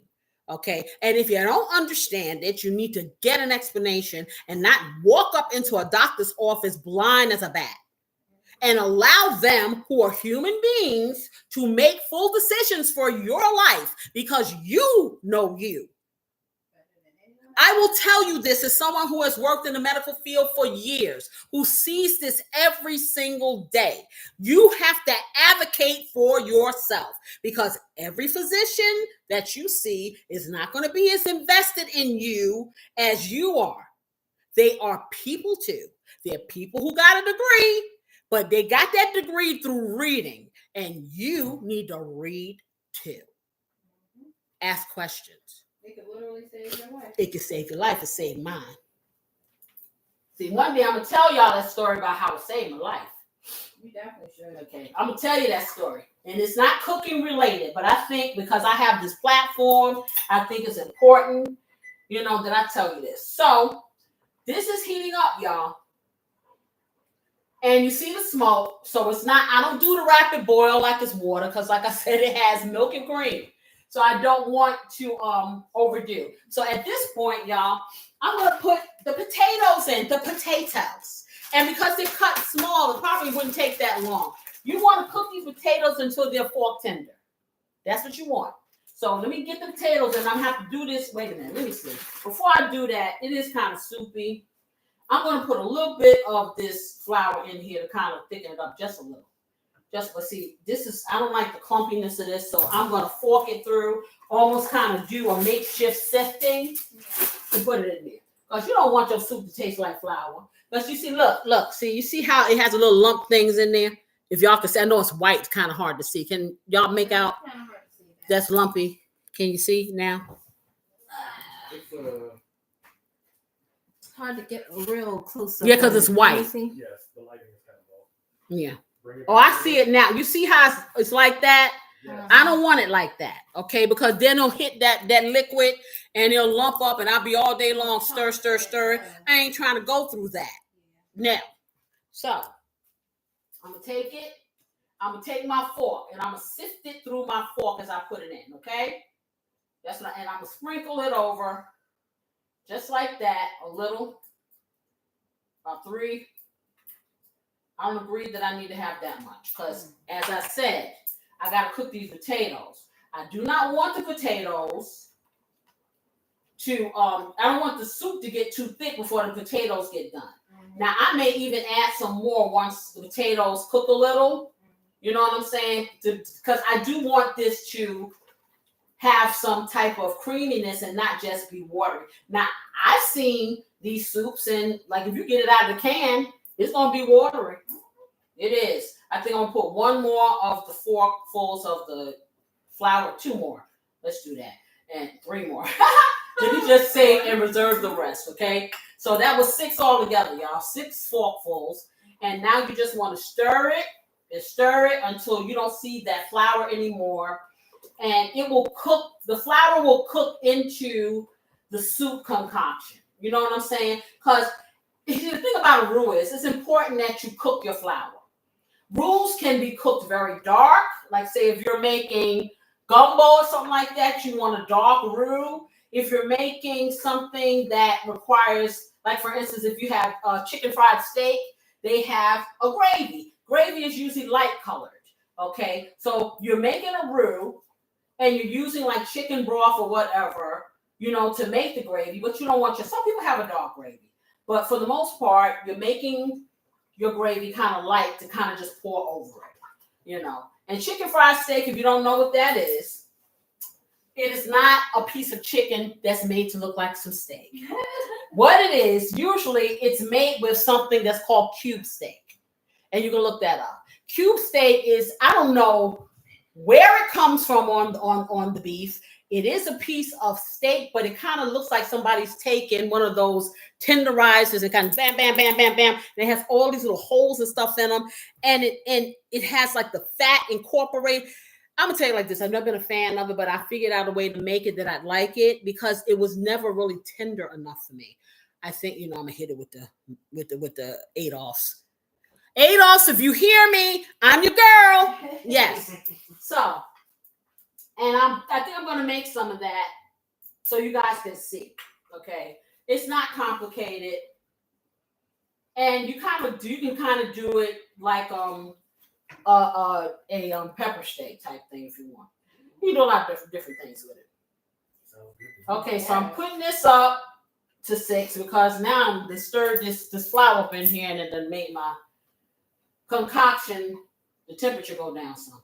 Okay, so let's get this going a little bit more, and then I'll put the potatoes in, y'all. Okay, wipe that off. I hate working with flour. It's so messy. Unless I'm making a cake. I'll be totally honest. Okay, so once I get that done, I get the potatoes done, then I'm going to take half of it out because I told you I want to keep a little bit of texture in there. So while we do this, let me lift this. I don't want it to boil too much, so y'all got to keep me on task. Okay. So let me just put this here. I'm going to tint my pot. Keeper of the card said chicken fried steak sounds tasty. Yeah, it is. Like I said, my only issue with it, because I was thinking about maybe trying it with another type of steak. Let me fix that here so you're not looking at the top lip and the rest of my mouth is done disappeared. Okay. But I don't know. I may try, I'm thinking if I use a more tender piece of steak, slice it really thin, number one, or do maybe chicken fried steak strips. You know what I'm saying? I'm thinking. I don't know. Chicken fried wagyu. Yeah, it could be, because I am definitely, I know filet mignon costs a lot of money, but I'm gonna find me one little piece. Oh, wagyu, because it goes down good. Yeah, wagyu beef, yeah, true. But I just want to try making some chili with a little piece of filet mignon. I just want to see what it tastes like. Ooh, like chili, like beans. The chili beans with, instead of having ground beef, using a piece of either that or like my beautiful sister was saying, that wagyu beef, because it is smooth. It's the smoothest tasting beef I have. They say, this is what they say. Now I'm gonna have to make a special trip to Japan when I get some money. Okay, because I don't believe they have special houses for these cows. They raise them in. They give them special. You can taste the difference of the. I wish you guys would just try it. I am not making this up. Okay, you can see the difference, and you can see the difference in the texture. And it's not that it's so extra lean beef, but whatever they giving them cows. They must be putting them through like a regimen of I don't know what they're doing to cows. I'm gonna tell you, but those cows taste good. Oh my goodness, they taste. I had gotten completely away from eating beef hamburgers. We for years we've been eating ground turkey. Everything, lasagna, everything I made, and the way I season and stuff, you don't know the difference. I tasted that beef. I'm gonna have to tell you. I eat a beef burger, and if the grill master get hold to it, oh baby, it's a wrap. It's a wrap. If he get hold to that beef and make a burger, honey, I'm here to tell you, you will be converted. You will be vegan and want to eat that burger, for real. Angus burger. And I'm not making that up. That's you just try it. Tizzy said Angus burger. Yeah, it's better than an Angus burger. Better than an Angus burger. Is that a specific type of meat? It is a specific it's a specific cut of the beef. Yeah, where's the beef? You see, y'all too young for that. They had a lady. Anyway, they had this lady that was on this commercial, and I think it was it a Burger King commercial or something like that? I think it was a Burger King commercial, and it wasn't no Arby's, and she would go, "Where's the beef?" But I think it was a Burger King or a fast food commercial, and she was so comical, a little elderly woman, and so she would do that, and so that was like a coined phrase for those of us who are old enough to remember that. Okay, I know I take y'all back down memory lane all day long. And it was Wendy's.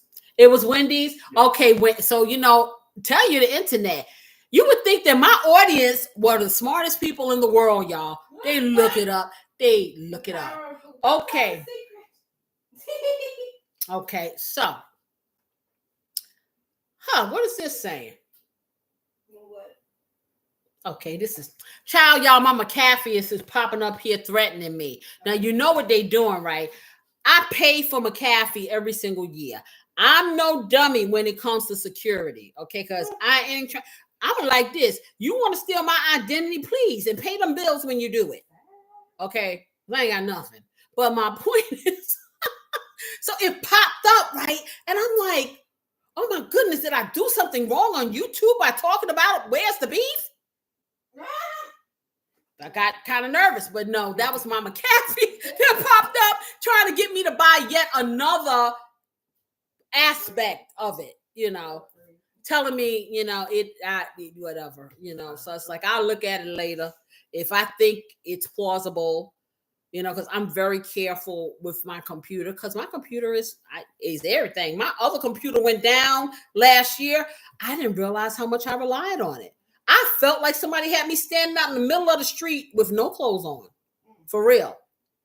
How not dependent looking at stuff, but I do everything, on my computer, and yeah, that was scary.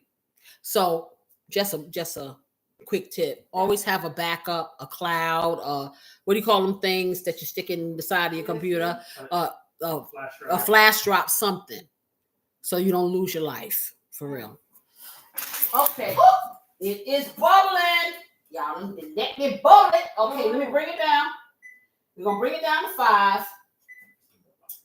Okay, I'm gonna stir it and pray that it didn't. You know how milk gets, you know what I'm saying? Yeah. And this is starting to thicken. Wow, that's fast. Yeah, it's starting to thick, but see, I don't want it to. It's thicker, but it's still liquefied enough, because y'all gotta realize when you put. Oh, I forgot to turn around. When you put potatoes in it, the starch on the potatoes will thicken by themselves. So I'm going to gently try to put these potatoes in here without splashing. Let's see how that's going to work. Oh, it's splashing. But I'm trying to go gentle.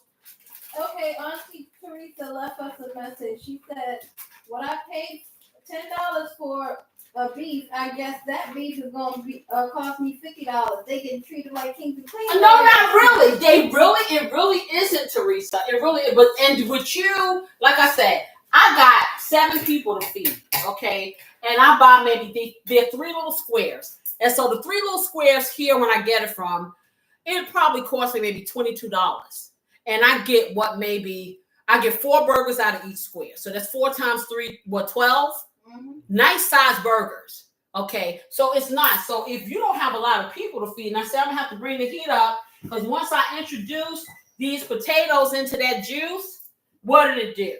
Lower the temperature, and they sitting here looking at me like, what? So you're gonna cook me or what? So yeah.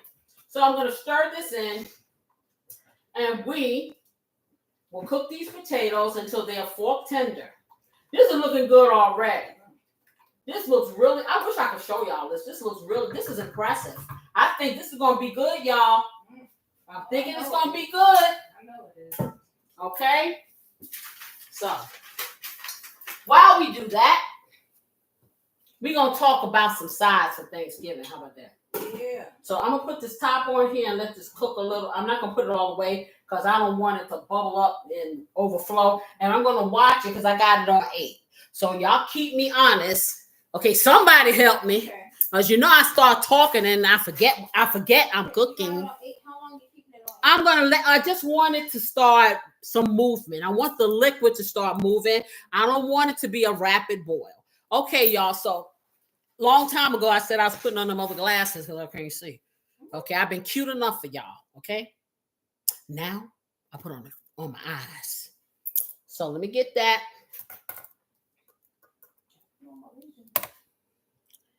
Okay, so along with what I normally do, and somebody here was talking about mac and cheese. Well, I know I don't care what I do, whether it's traditional or not. If I don't pop out some mac and cheese, I'm gonna have to move. I'm just being real. I'm going to have to leave. Do you guys have an extra room in case I decide I don't want to do it? Hey, y'all can hit me up. Tell me. I'll come and visit for a while. To all the smoke go child. Let me tell you what I did one year. What was that, 2 years ago? They have this pasta on this bariatric site. Oh. It's called Impostables. Okay, they over here whole humming. You got to know how to cook it. And it works. I'm telling you, it has 0 carbs or very low carbs in this. You too can have baked macaroni and cheese, but you got to cook it a certain way and it tastes delicious. The only thing is, like when you make your mac and cheese, the noodles may stay intact. They kind of break up a little, but they taste exactly the same. So I made that and I gave it to them and they liked it. Okay. It's all in the head. When you can't eat certain things and you don't want to be left by the wayside, open your mind. Open your mind.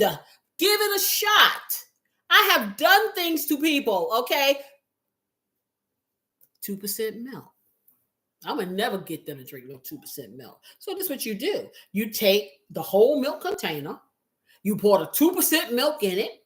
They drink it. They don't know the difference. Their head space is where it used to be.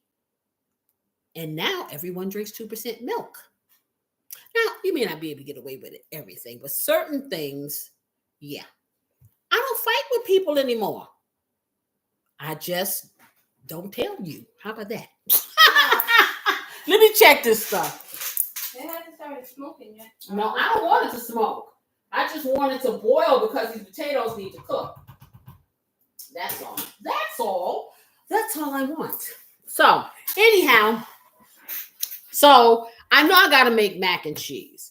I'm kind of debating, and now I'm going over to the main course. I was sitting here thinking, I really, truly have not had turkey wings like forever. That's the part of turkey that I really like. I used to like the breast meat. I like breast meat when the turkey comes out the oven and it's just cooked. After that, nah. If I could put it in one of those casseroles, yeah, I probably could roll with that. After that, not really. I prefer darker meat. But I do like turkey wings. I do. They're so expensive now. So I have a few of them in my freezer that's been kind of sitting there. I'm thinking about getting some more. I want to make some turkey wings. And I'm thinking I'm toying with an oven stuffer roaster. That is a hen. They are delicious. It can be just as big as a small turkey. You can do the same dynamic, but it's moist, it's tender, it's succulent. It's not the dry thing, if that's what you're getting. And like I said, my turkeys are very moist because I know how to cook a turkey. But I don't know. I just rather have that. And then I was thinking, I want some kind of beef. Some kind of roast or something like that, So I'm thinking maybe that roast, or I may even make a roast pork. So I'm way off on left field. That's main courses. Okay, definitely got to do some stuffing. I will make a cornbread stuffing for my husband. Dressing, because it's not stuffing because it's baking in the oven. And that cornbread, I'll make him a little pan of him and my son-in-law because they like that stuff. I will make classic stuffing, which is softer, for the kids and stuff because they like that. Of course, I'm making some corn pudding because I like that. Okay, what else am I going to make? I'm not making no potato salad. My beautiful assistant has mastered the art of potato salad. And guess what? There's one thing I won't have to cook. This is what they want. So what I'm going to do is, it may not be traditional. They may talk me into a small turkey, but I'm thinking not for the meats. I'm talking about a beef, maybe a pork. I'm definitely going to do other stuff, a roaster, and I'm going to do those turkey wings for real, for real. Got to do the mac and cheese because I'm not going to be able to live in this house if I don't. And I'm thinking, I don't know if I want to do kale or collard greens. One or the other. Oh, it's bubbling. One moment.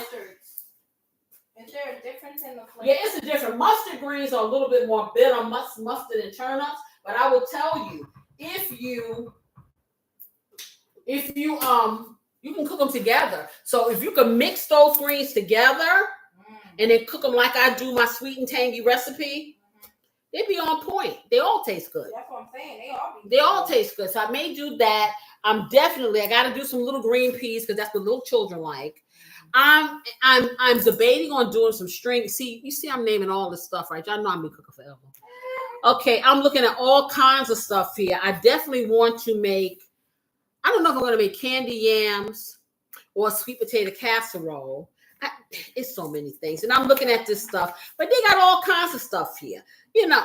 And like I said, and these are more Southern geared or soul food geared dishes, or can be both. Okay. I mean, you can do, I don't know if anyone's ever had the little Brussels sprouts and you put balsamic vinegar on them and you put bacon bits and you mix the balsamic vinegar with a little bit of sweetener or sugar, and then you brush it and you bake them. Ooh, baby, that's delicious. That's really good. So that's good. I mean, you can have a meatloaf if you want to. You can have anything that you don't normally cook all the time because, you know, let's face it, we're busy. We don't always do all this major cooking, maybe like Sunday or something like that. So it's just a special dinner.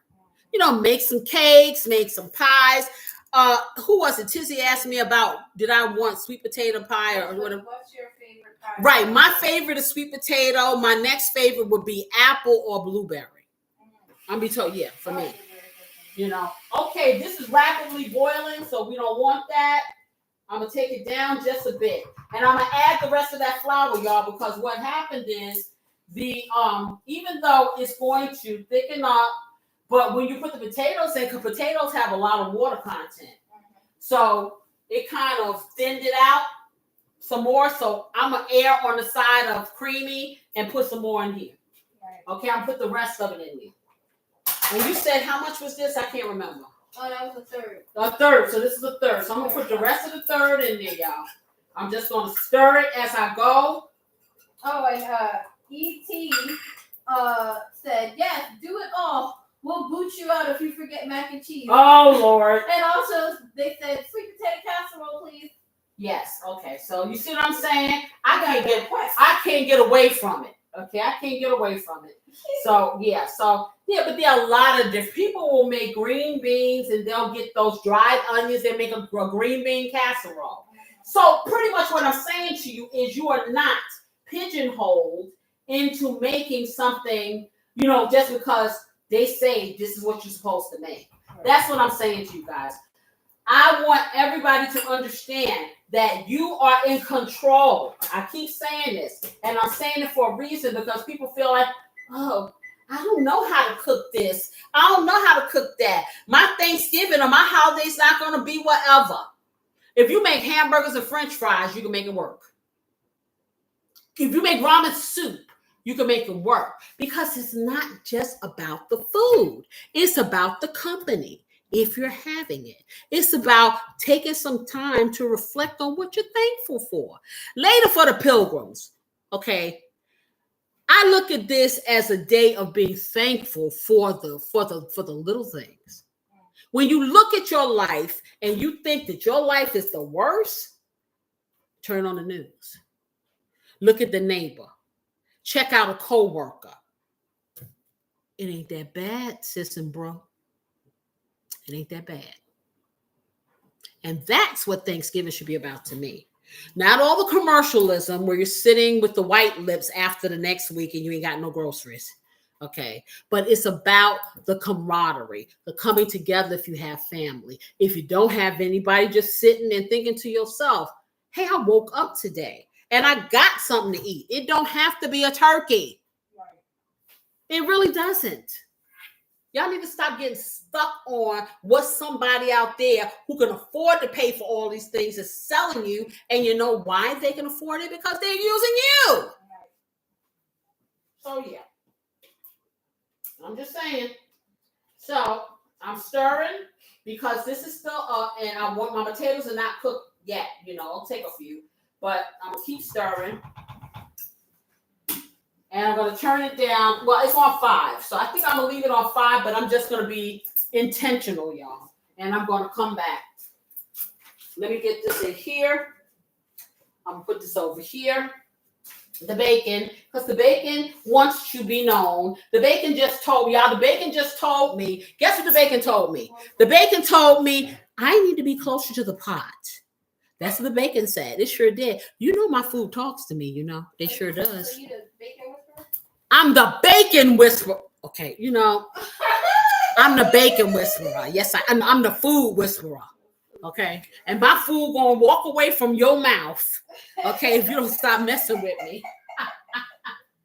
I'm gonna stick a little bit of more basil in here, but you know, hey, in this house, folks are blessed and highly flavored. Hey. Yes, they are. Ooh, the child, if I could let you smell this, when I opened this up, the scent that wafted from this basil, it's just like, wow. I'm going to stick you in there. Oh, you're going to be oh so lovely. And as it cooks, it's going to be, yes, I'm going to have to slap myself. Yes, I am. I mean, I'm going to be like, why is she abusing herself? Because, hey, that's delicious. I'm gonna have to slap myself, y'all. So this is what I think. I think that for this occasion, I may use a special bowl. What do you think? Yeah. I think I'm gonna use a special bowl. Who wants me to use a special bowl, y'all? Just tell me that. Tell me that. Look at some hearts. Look at some hearts. Yeah, I see them hearts coming. Yes, I think I'm gonna use a special bowl. We're gonna christen some special bowls. How about that? Yes, I am. Keep her the cards that mama keep dropping fat. Oh my gosh, I'm making a mess, y'all. Mixing up? Not good. Okay. The special bowls I am dropping, and I'm special spoons. Yes. Okay, y'all, look at this. This is so cute. Another thing, my husband. This is him. Okay, look how cute these bowls are. Do you see these? He always manages to get something black to kind of go with the kitchen because he knows me. It should have been white on the inside, but I ain't gonna tell him. Okay, we got this right, and then look what you got. How special is that?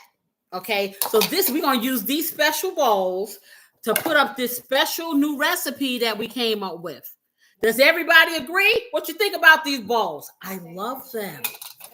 Okay, they're so cute. They are so cute.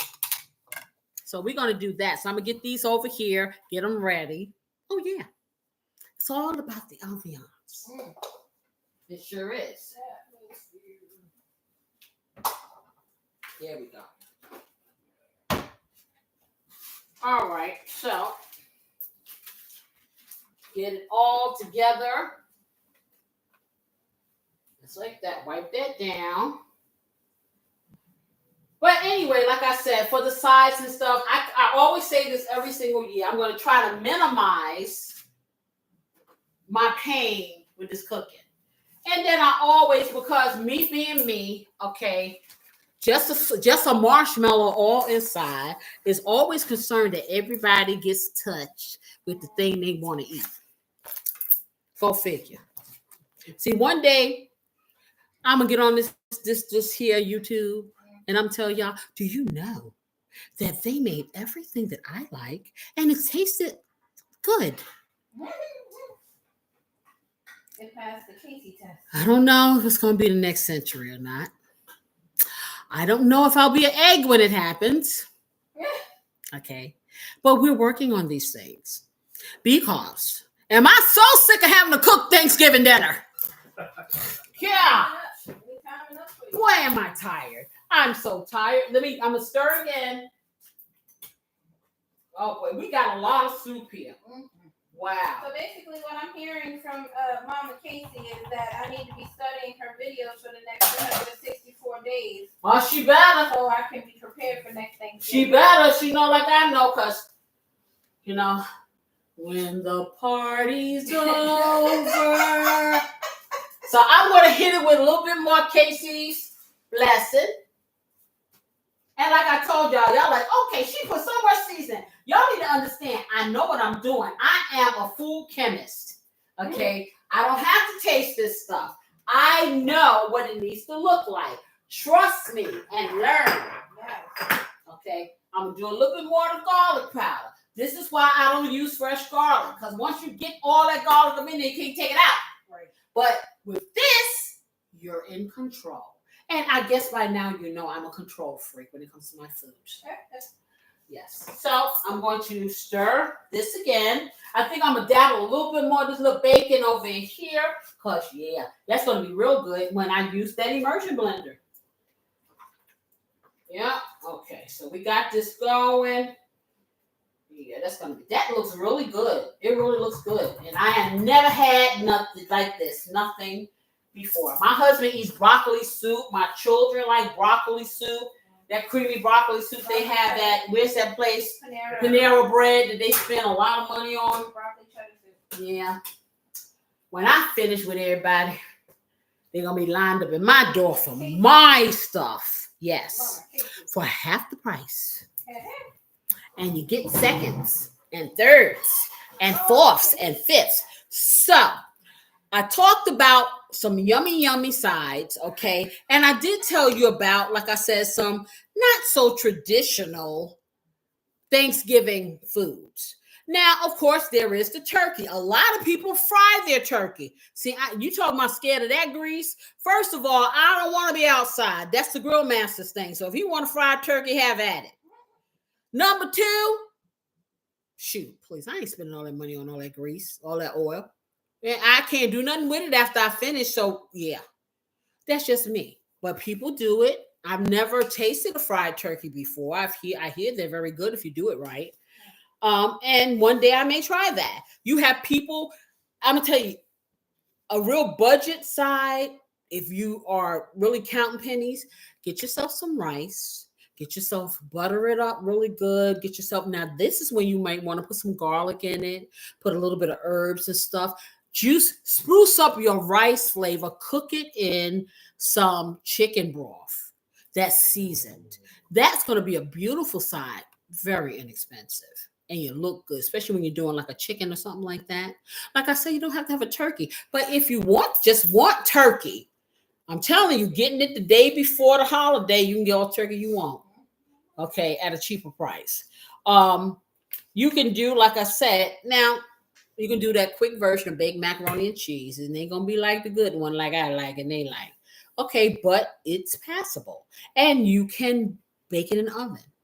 Doesn't have to be a 50 million dozen cheeses. You could get yourself a box of Kraft macaroni and cheese. Get yourself some Velveeta shreds, a little box of mild cheddar cheese, or I can't throw it, or sharp if you like it. Get yourself some carnation milk or evaporated milk. Okay, you make yourself a cheese sauce. Okay, you season that cheese sauce the way you like it. Get your cheeses inside there. You want to incorporate. This is what I do when I make my mac and cheese. People will pour the sauce on top. People will put flour in it. I can't stand that. You put enough cheese in your mac and cheese. Flour is not a necessary ingredient. You put an egg in your mac and cheese, and it stabilizes the mac and cheese. You ain't got to do all that. I want every single noodle of my mac and cheese to be loved, kissed, and covered with the cheese. I don't want cheese sitting on top of some dry macaroni. I mean, girl, don't get me started. I have mac and cheese issues.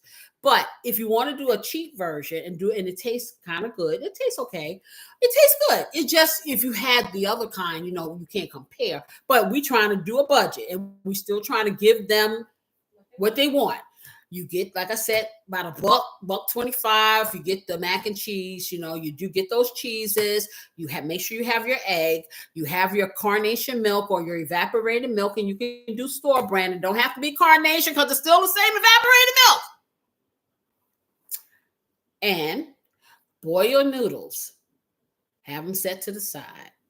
Make your cheese sauce. Even if you can get the Velveeta cheese sauce, like what they put on the shelves, they sell it separate. Put a pack of that, put some regular cheese, or all kind of cheeses you want. If you want whatever you got hanging around. I suggest cheaper. Like I said, if you grate it yourself, it's less money. Because, of course, when things are already done for you, it costs more. Make your cheese sauce, okay? Put your evaporated milk in there. The key to a good mac and cheese to be creamy is for it not to be dry when you get ready to put it in the oven. It doesn't need to be soupy, but it needs to be moist enough to withstand the baking process. That is the secret. When you get this dry mac and cheese, it's because they didn't do that. So, and of course, some butter or margarine or whatever you use. You mix all that up. You make your cheese sauce. That's going to be nice and creamy and good if you put enough cheese in there. You do not have to put flour. Then you want to get your egg after you get the cheese sauce going, right? And you put your macaroni inside the liquid, inside your cheese sauce. Some people will pour it over. If you put it in and mix it all together, everything gets kissed. It's still moist. Sit it to the side. Let it cool just a little. Take your one egg and you beat it up really good until it looks all yellow.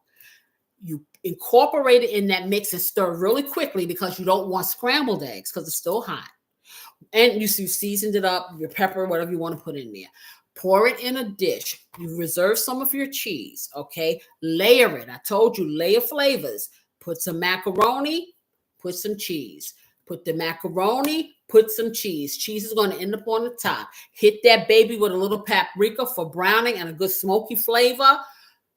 Tint it. Put it in the oven at 400 degrees. Cook that for about maybe 35, 40 minutes. Check it out. If it ain't doing the jiggle, you know it has cooked from the bottom up. Pull that paper off. Sit in there for 2 more minutes, 2 to 3, depending on your oven. It'll get that nice, even brown. Baked macaroni and cheese. There you go. Just like that. And it's going to be not as expensive as the one that I do where I got 5 pounds of cheese. Okay. Like I said, the mac and cheese I made, straight up, yeah, you probably need to go to the emergency room. I ain't gonna lie. But it's very good. And only because I can eat a couple teaspoons of it, I ain't tripping. But that's what they're looking for me to do every day. But there are things you can do. Like I said, bake yourself a chicken. Get you some chicken thighs. That's a good one. Look at my recipe for the best tasting baked chicken thighs you will ever eat. You can get those inexpensively. You can. And yes, I suggest getting those from Aldi's because they're cheap. And you put some meat tenderizer on them as your brine to make sure they're going to hold the juice and be juicy and good. And then use my recipe on my site. Girl, boy, everybody. Okay. Child, puppy, everybody. Okay, get up to that stove, put that stuff up in there. You got you some nice chicken. Get you some rosemary, make it all cute. Have your mac and cheese. Get yourself some kale. Get you some string beans. Do a string bean stir fry with red pepper, onions. It can be so beautiful. You know what I'm saying? You don't have to go off into left field like me. Because I got all these people, I want this, I want that, I want this. But ain't nobody being no sous chef. Ain't nobody helping me. They all sleeping while I'm up all night. I'm just saying. This is how, see, they do me wrong. They do me bad. Trying to help you. I don't want to hear that noise, okay? So, in any case, I want you guys to enjoy the day and not let the day exploit you. And I may get bad press for that, okay? But hey, I know you got to live another day. I'm just like you. Paycheck to paycheck, okay?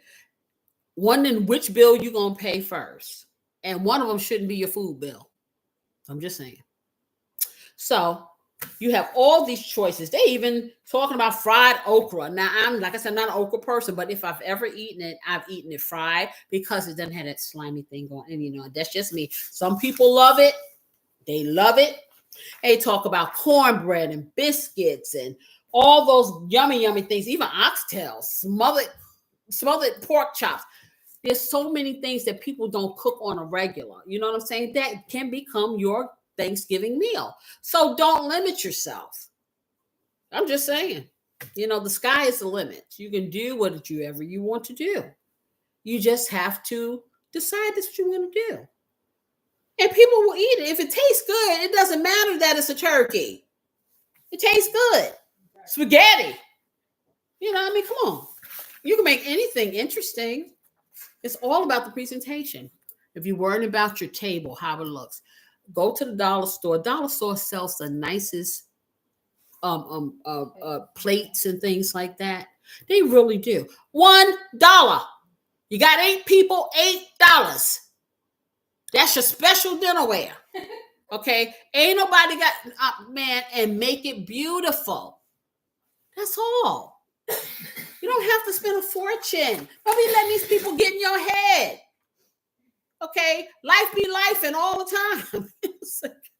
I'm just saying. I've seen it too many times, I've been a victim of this, okay? When I was younger, it's just like, I cook all this food, everybody coming in and eat, they go home, they got food, and we sit here, how many more times we got to make soup out of this bone?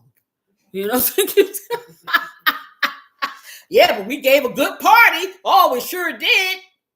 Come on, use your head. As I get older, the clarity comes. It's like everything just opens up, and it's just like, wow, did I really care about that? Did I really care about this? If I could squeeze myself into a liquid and sprinkle it all over all the younger people and let you know what the future holds, you get to be 26. Child, you don't be caring what nobody think. Why you think I'm sitting up here on this YouTube talking to y'all? Okay. 10, 15 years ago, I wasn't even taking a picture.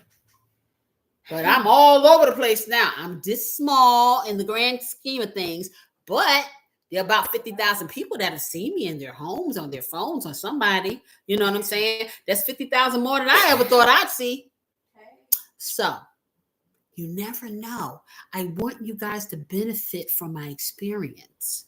Okay.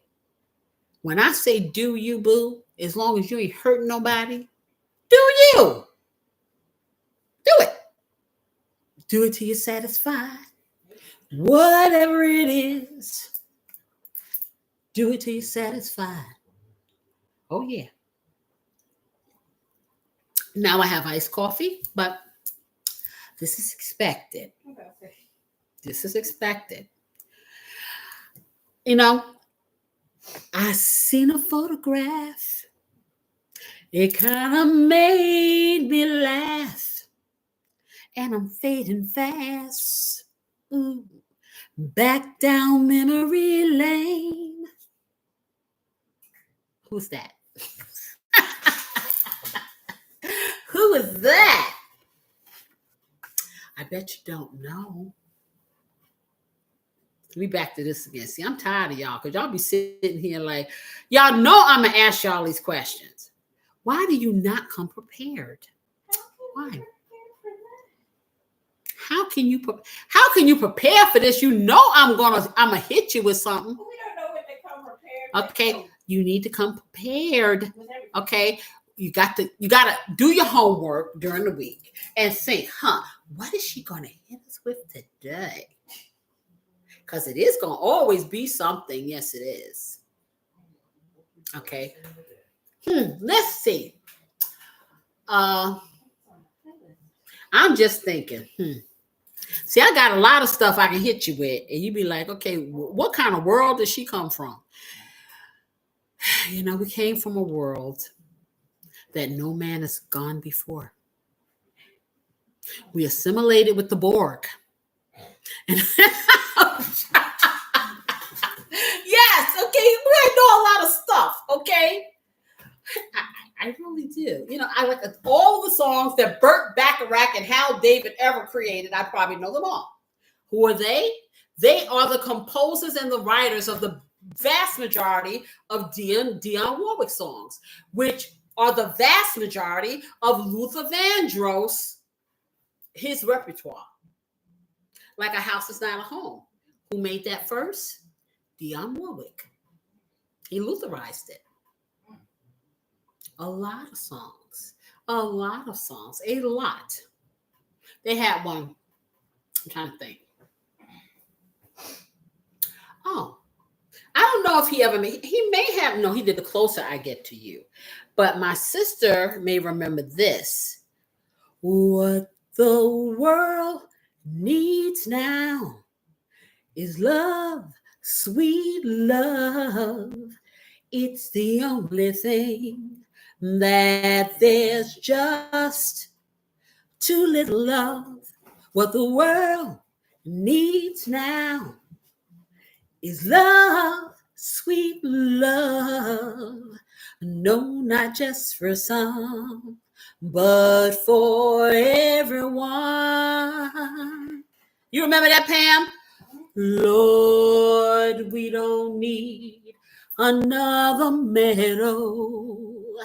There are cornfields and wheat fields enough to grow. Yeah, that's Burt Bacharach and Hal David's song from back in the day, Dionne Warwick. Yep. She was prolific. You got to realize this is before the civil rights movement, and this woman transitioned into areas of music that appealed to everyone. And it didn't matter what her color was. It mattered about her talent, and people appreciated it. She really did the thing. She set the stage for just being able to sing stuff that you like, you enjoy, and it didn't matter. And then other people with some sense picked up on it, and Lutherized it or whatever the case may be. She very, very, very good. Her voice was very unique. And she just, like I said, as a kid in the 70s or whatever, going to school and we had chorus and stuff, we learned all those songs. All those songs. Sammy Davis Jr., you probably know who he is. Okay. This little man was a great he was a great dancer, great entertainer.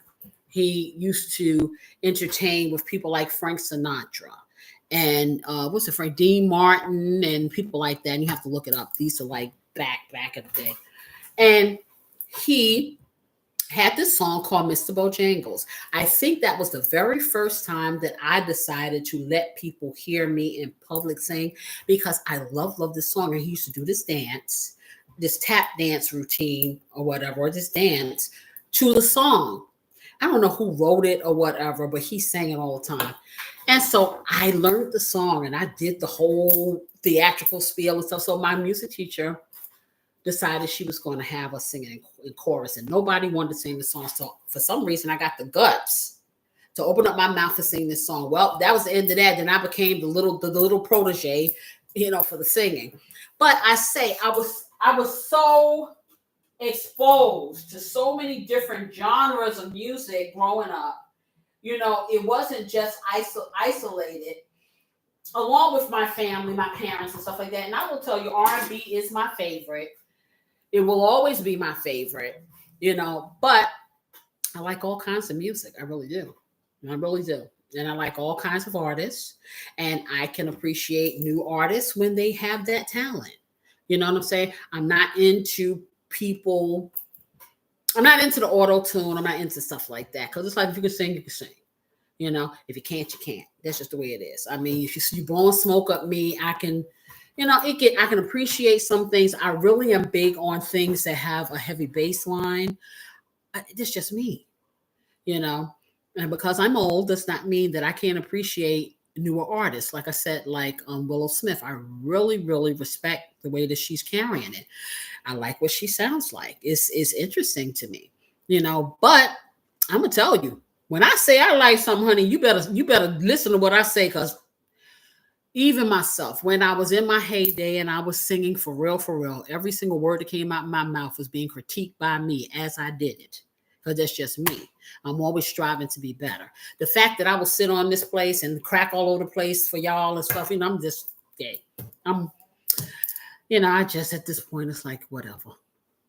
I need to hear music when I cook. Y'all will stay here and listen to it. Maybe you don't hear the bad sound and you just reminisce on the song, which I can feel you. But, hey, it is what it is. This is me all day. I can find a song and everything. And if I can't find it, I'll make it up. Yes, I will. Because I wrote a whole lot of songs. Yes, I have. So, just telling you. Music makes the world go round. Let me stir the soup. Because it's thickening. Oh, wow. Look at this. Shoot, I don't know if I want to cream something. This looks really, I think I would eat this like this, y'all. Okay, but I'm not going to do that because that's not what is tradition. And, I'm going to be a little untraditional, but, I'm not going to do it just the way everybody else does it. I just can't. And you know what? Oh, wow, this is getting really soft. We're almost there. I say about another 5 minutes. I can separate it and use that immersion thing, okay? I can't even pronounce it, so I ain't going to be able to use it. Immersion. They won't be asking me to do a commercial because I can't even pronounce the thing. Speaking of which, I bought this thing, and I can't remember the name of it now. Next week, I'm going to show you. It's supposed to be this thing where you can cook meat to a certain temperature, and it's kind of like immersed in water or something like that. I can't remember what it was. I forgot. And, I've never used it, but I'm going to try it and see. It's supposed to cook perfect, like steaks and stuff like that, and you put it in, and then you sear it. And it's supposed to give you the most tender, perfect, so maybe we're going to try and see what that's like. What y'all think? That's what I think. I'm going to try that. So, I had a lot of things under the stairs and up in the attic and back in the cabinet. I just can't be so bothered. It's just like too much work or too much cleanup. I ain't trying to do all that when I can do it easy. They didn't just start cooking when they came up with these appliances. They just sell that smoke to y'all to make y'all think it's going to make you a better cook. You can have all of the appliances you want and still cook bad. Trust me. You got to know how to cook first. So don't let nobody tell you, oh, if you get this grill, hey, you're going to have perfect. No, you won't. Because if you don't know how to cook, it's going to come out jacked up. So then you need to hurry on over to Casey's so she can show you how to cook the food. Then you can get your appliances and make it easy. How about that? Because I'm going to show you how to cook it even if you don't have lights. I'll show you how to cook it on a candle. Ask my child. The lights went out where we lived for about a week. She probably don't even remember. So we had a little grill then, and we lived in a townhouse. I made pancakes on a barbecue grill from scratch. I sure did. They didn't miss a meal. Not a one. Because I cooked everything for them 7 days on the barbecue grill. Not just barbecue. So, yeah. Hey, necessity is the mother of invention. Necessity is the mother of invention. It sure is. Okay, let me stir again. It's getting thicker. It's getting thicker. I'm so glad. Oh my gosh. Hey, you want to do me a favor, beautiful assistant? Yep. Can you come over here and wash out these beautiful bowls and get them all nice and ready? Yep. Because I think we're going to be doing that thing soon. I'm going to chop up some, because I asked my husband, I said, okay, what do you have with this? What kind of bread or whatever? He says, well, you have some nice French bread, all proper like. I'm like, I got some white bread in the refrigerator. That's easier. How about that? I didn't say I was going to toast it. That's too much work. So anyway, I see that. Yeah, just put it on a sandwich. Put it on a sandwich. That's what you do. Soup sandwich.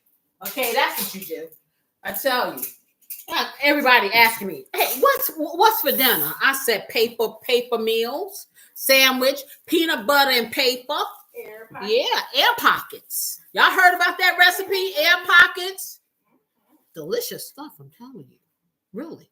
Magazine pages work too. They sure do. Yep. Because folks just get all too used to you being a restaurant. Okay. Let me get the spoon out of here. Because I got the spoon sitting in here because I want to keep stirring. I don't want it to stick. Okay. Now, see, at this stage, I've seen this soup just like this. The soup is kind of loose. They'll have, a few little potatoes and stuff like that for some texture. And you will see it like that. Of course, I just can't. I just can't do that. I can't say no if he asks me.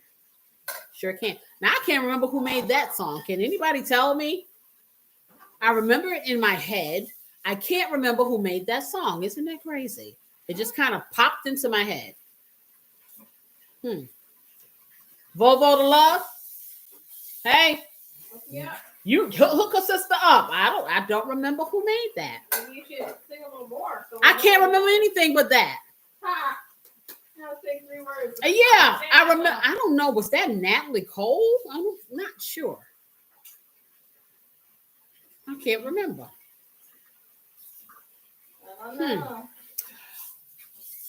I don't know.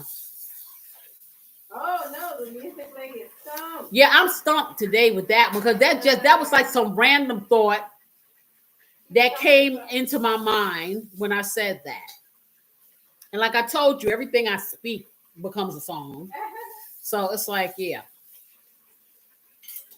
And of course, then I got the studio audience over there trying to look up those 2 words. Okay. Yes. Yes, he sure is.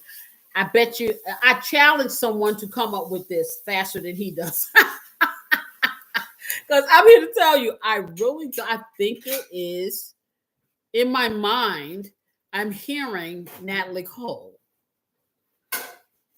I'm thinking Natalie Cole. Anybody? Going once, going twice. Your soup is bubbling. Yeah, I know. Yeah, I'm gonna stir it again because I want those potatoes. I want this to thicken up. I want those potatoes to get really fork tender, and they're almost there. And then I'm gonna take half of this and put it in this bowl, and we're gonna learn how to use that immersion blender and blend up half of it. Then I'm gonna return it back to the pot. And then is when the real fun begins. We get to scoop it up and we get to load it up. And then maybe I'll call somebody over here and they can taste it up. Get a little taste. How about that? Give it a little taste. Give it a little taste. Okay? So that's what we're going to do. Nobody still hadn't come up with their song because I'm betting that it's Natalie Cole.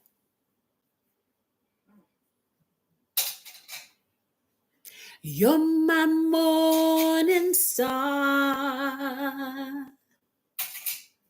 shining brightly beside me. And if we keep this love, we will last through all eternity.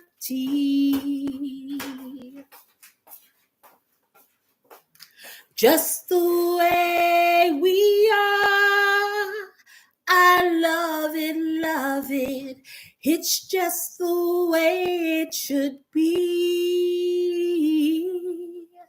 'Cause our love will stand tall as the trees. Our love will span wide as the seas. Our love will change people wrong to right and will never die. Now, y'all know who that is. I know y'all, no one knows. No one knows. No one knows. That is Natalie Cole. How could you not know? That lady could sing. She really could. She really could. She's another one I feel. Huh? She definitely used to do her thing. Yeah, I really liked her music. but it was just like a fleeting thing. She suffered a lot. She really could sing. She could sing. Like I said, Phyllis Hyman. Well, you know how I feel about Phyllis. And Andrew Bofill too. Like I said, I listened to a lot of her music. The voices were just very unique.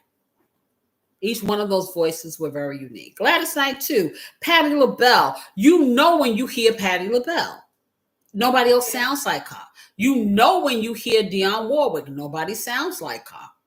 They just don't. They can try. When you hear Whitney Houston. Nobody sounds. I mean, it is. It is. It really is. So it's like these are songs and voices that just run in my head. And they just it's just. I'm so glad that the information was put there. I'm for real, because it's like I would not change the music that I've experienced through my life for anything, ever, ever, ever. It just can't compare. I was listening to, who are these women? Somebody named Coco is one of them. It's a group. They were singing a song yesterday, and I can't remember and I like it. And they used to sing. I don't think it was SWV that had somebody named Coco in it.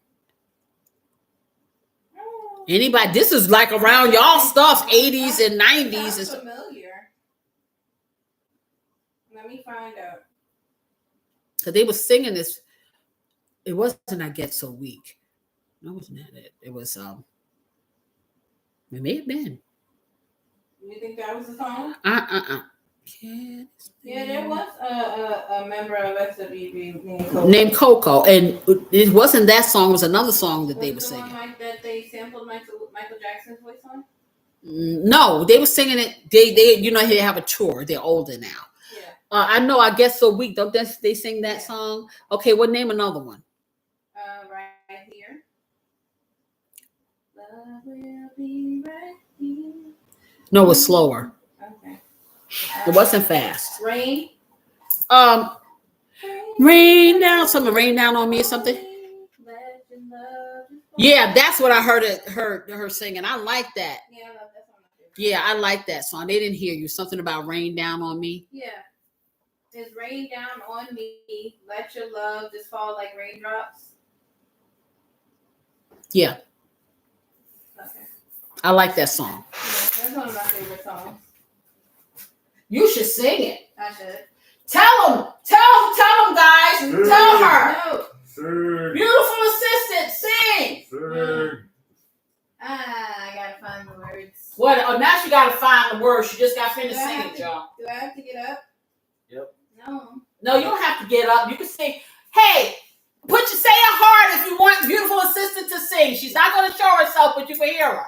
Give me some heart. Let the beautiful and not just the beautiful assistant's mate. Okay. I already hearts. Put up the hearts. Put up some hearts. Let's get some hearts. Let's see if you can hear her sing. Okay, you got hearts. Sing it. Okay. Okay, you gotta come closer. They can sing. Fine. The closer I get to you. I'm counting. Okay, yeah, she got to. Okay, now she got to put on her evening wear. I gotta put my shoe. I'll be stirring the soup. Okay, I'm singing Rain, right? I don't know what you're singing. The SWV Rain you can't play it. You gotta sing it a cappella. Fine. Okay. Sometimes it's soft as a misty rain that gently touching my soul. It cools the fire that burns in me, and I simply lose control. So just rain down on me. Let your love just fall like raindrops rain on me. Just rain down on me. Let your love just shower me. Just rain Okay, I'm done. Okay, doesn't she sound great? And not because she's my kid, but she sounds good. Did you hear that? Hiding all that beautiful assistant talent. Okay. Good pitch, all that. Thanks. You know, see, they be trying to force me to sing all the time. That's when you hear singing. Okay. No, because I'm just crazy enough to do it in front of y'all, and y'all can laugh at me when this goes off. I know. No. Y'all probably like, hey, come on over here and listen to that crazy old lady sing. I know. Okay, y'all, I'm plugging up the immersion. All right, let's get it. Okay, let me get this over here. With all my heart, I love you, baby. I love this soup. I'm going to eat it. Yum. So now this is the scary part, y'all, because I got to take this hot pot and I got to take half of. Maybe I won't do it like that. Maybe should I be safe? We must practice kitchen safety. It's important, you know, because, hey, I joke around and stuff like that. Hunty, you do not want to get hurt up in this kitchen. Okay, so we're going to do the smart thing today. And I'm going to get a ladle. And I'm going to ladle some of this soup up out of here. And then I'm going to try to use that immersion thing and puree that part of it. What do you say? What do you guys say? Yay. You think we can do that? Safety first. Safety first. Okay, let me get a ladle. Okay. Come on. Let me get y'all out. Y'all come on out of here. Okay. Now I'm gonna try to be neat, y'all. So close your eyes. Close your eyes. Okay. Now you need to take about half of this and put it in here. Okay. About half of your soup. I'm making a mess. But you're safely making a mess. I'm gonna hold it over here. Cause see, when you do it slow, y'all, what happens is it's the higher chance for stuff to be messy. You gotta go fast. But you know what? I've got a fast car. So yeah, I'm gonna put that in there. So that's probably more. I'm gonna get just a few more. Because I'm telling you, I am so feeling these chunks of potatoes. This is one time that I probably would taste this. This looks so yummy. It does. Okay, I'm gonna leave the rest of that. And I did a little bit more than half.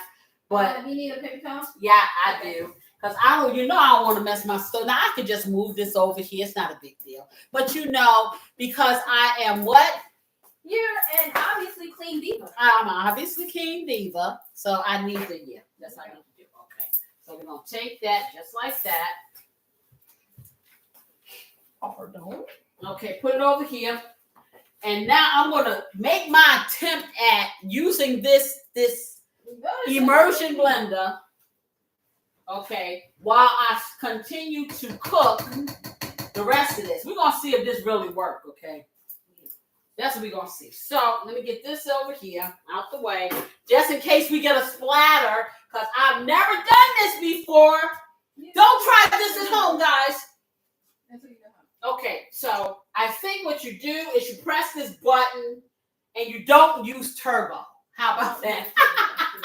So let me stick it. Let me see if I remember how the fancy chefs do it. I think they stick it in here.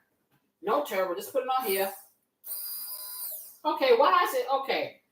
I just want it to go. I guess I have to hold it. Hold it down. Yeah. Oh, so all right. So just put it in the middle. Maybe I need turbo. So I gotta hold this button. Okay. I'll be like this, y'all. You know what I think? I think I like my method. Mash it and then use my mixer. Okay. Ooh. It's noisy, y'all. Okay, that's turbo's too much. Okay. Whoa. Whoa. Let me get a pot holder so I can hold it up. Because that noise is getting on my nerves. No, I'm good. It's more power than what I was ready for. Yeah, like this. I'm sure glad I didn't put this in my pot, y'all. Wow. Okay. I think it's doing, yeah, because these them potatoes, I guess.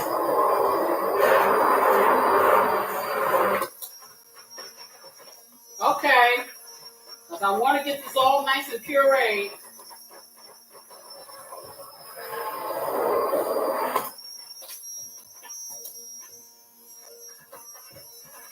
Interesting, huh?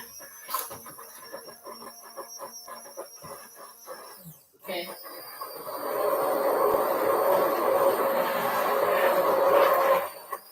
Okay. This is it. Interesting, I say. Yeah, I think I'm almost there with this. Because I want it to be pureed. Now I should do immersion blender versus Casey's way. Okay. And for what I'm seeing here, okay, it's all right. But I'm just saying, I could have mashed this and used my blender. And not been afraid. The real test is going to be my husband because he's the expert with this potato soup stuff. If he likes it, then it tastes okay. Then I did it right. Okay, I'm thinking, and y'all can tell me what y'all think. If anybody ever sees this, let me get this out of here. Let me unplug it before I stick it over the sink. Yeah, I don't want y'all. I don't want y'all to see me fry myself. No. Okay, so I'm gonna rinse this off. I don't even know how to clean this thing, so I guess the beautiful assistant, since this is her utensil, will clean this because sis ain't doing it. Yep, so I put that over there. I'm gonna leave the cord. See, I don't like this. I'm gonna sit the cord over here, kind of lean it in here, make sure it doesn't get any water, so it doesn't hurt nobody. Ain't gonna hurt nobody. See, I can tell y'all think I'm joking. Everything has a song. Everything has a song. You think they planned it that way or it's just coincidence? How many? Show me in hearts or thumbs up. Do you think that people who write songs planned it that way that every word you say could be a song, or is it coincidence? I feel like it might be planned to a degree because you want those songs to stick in your head, and so if words trigger those songs, it's automatically. There's a third choice, y'all. Maybe it's just me. True. I don't know. True, because I can find a song for anything too. Anyway, I'm gonna take this now. We're gonna reincorporate it into our chunks of potato. Okay. Now, yeah, look at that. Let's see. Okay. There you go. Get that all up in there. And let's see. Let's see what we be. Okay. Got that there. We'll stir it up. Put that in here. And let's see what we got going, y'all.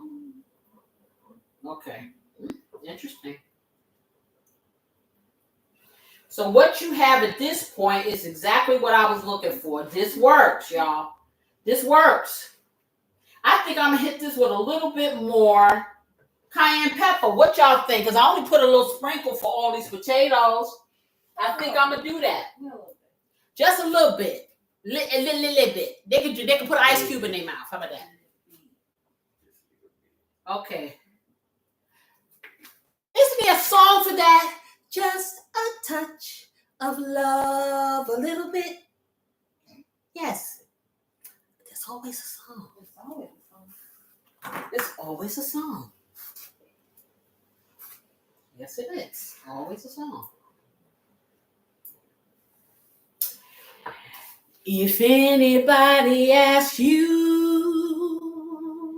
I'm just way off left field, honey. I'm left, y'all. where I am going, where I am going to. I'm going up to yonder. Yeah, I had to take it there. I just, in my mind, I just heard Walter Hawkins, Tremaine Hawkins. Yeah, I did. I'm gonna put that over there. Let me put a little water in this pan of potato puree so it can be ready for washing. And guess what I'm gonna do now? I'm gonna turn my stove on because I need to make the French bread that I was told that has to go along with this this potato masterpiece. Okay? And then we're gonna be about finished. We did things kind of out of order. I told y'all so many stories about my family early on because it was just appropriate. Because as I think of things, I have to say it. That's how it works. I have to speak it when I hear it, when I feel it, so I can remember it. Because I can't tell you that I'm gonna remember everything. I remember a whole lot of stuff. I remember stuff you don't want me to remember. Ask them. Okay, so let's put this over here. I'm gonna hit my stove on some broil. Yep, and I'm going to make sure I turn it on. That'd be helpful, right? I'm going to put this over here. I'm going to get yet another one of these cute little things because the other ones are dirty now. I'm going to stir my soup that looks oh so beautiful. Yeah, hey, y'all gonna feel this one. I did so good. I'm so proud of me. Yay. Oh, wow. Do you know how lucky we all are that we get together on Saturday and I create the stuff as we go along? Can you believe this? Isn't this amazing? It amaze me. Smack me. There. Okay, so I'm going to keep this. I'm going to turn it off now, guys, and just let it marinate in its own loveliness. Would anybody like to taste a spoon? Me? Yeah, see? That's all we got. I didn't get a chance to say. Okay, I'm going to let them taste the spoon, and then you tell me what you think, because she's never had this potato soup either. What do you think? Now, it's not even loaded yet, y'all. Okay, so we got the own test, y'all. So let me get the bread ready. And that won't take that long because I just will cut it up and then we'll dish it up and yeah. And then we can call the person who incited this recipe, which is my grill master. So he can taste it. I'm gonna let him get the first taste. The first little taste. Let me see. What do I use? Let me get this little foil pan here so I can put this bread in here right quick. And that way I can dispose of it when I'm finished. I'll put my hot little bowls over here because like I told you, this stove will not burn anything like that. Okay, wipe this off, get this over here. Yep. Yes, I will. Oh, Ramen Dan said, hey, Mom. Hey, Ramen Dan. How are you? Thank you so much for taking the time out of your busy schedule to watch me and learn. So let me get this bread. See, there we go. Get the bread. Get the what, y'all? Can we say butter? The butter that makes everything better. Yes, we got the butter that makes it all better. So I'm going to get the bread. I'm going to get my cutting board. And I'm going to find a knife. And we're going to cut that up. And see, because I'm broiling it right quick, it won't take but a second. While I start loading these bowls, and then we start putting our little fixings on it. Okay? So let's see. Take this out. Okay, and let me find a knife. Put that over there. Okay, let's see which one. Which one of you we will do? Okay, so let's cut this. And this bread is really, really soft. I just took this out of the refrigerator. And this bread is really soft. And I got this last night. Now, what I don't like, you see this, y'all? When they cooked the bread and the way that they cooked it, it ended up with a hole in the middle of the bread. So now it looks like donuts. I don't know. So I'm going to cut down a little further and see if I can get a piece of bread that doesn't have that. I will not waste this. But see, the circle is going away and I need it not to have that. So I will save this. And guess what it's going to be for? Bread pudding. Yes.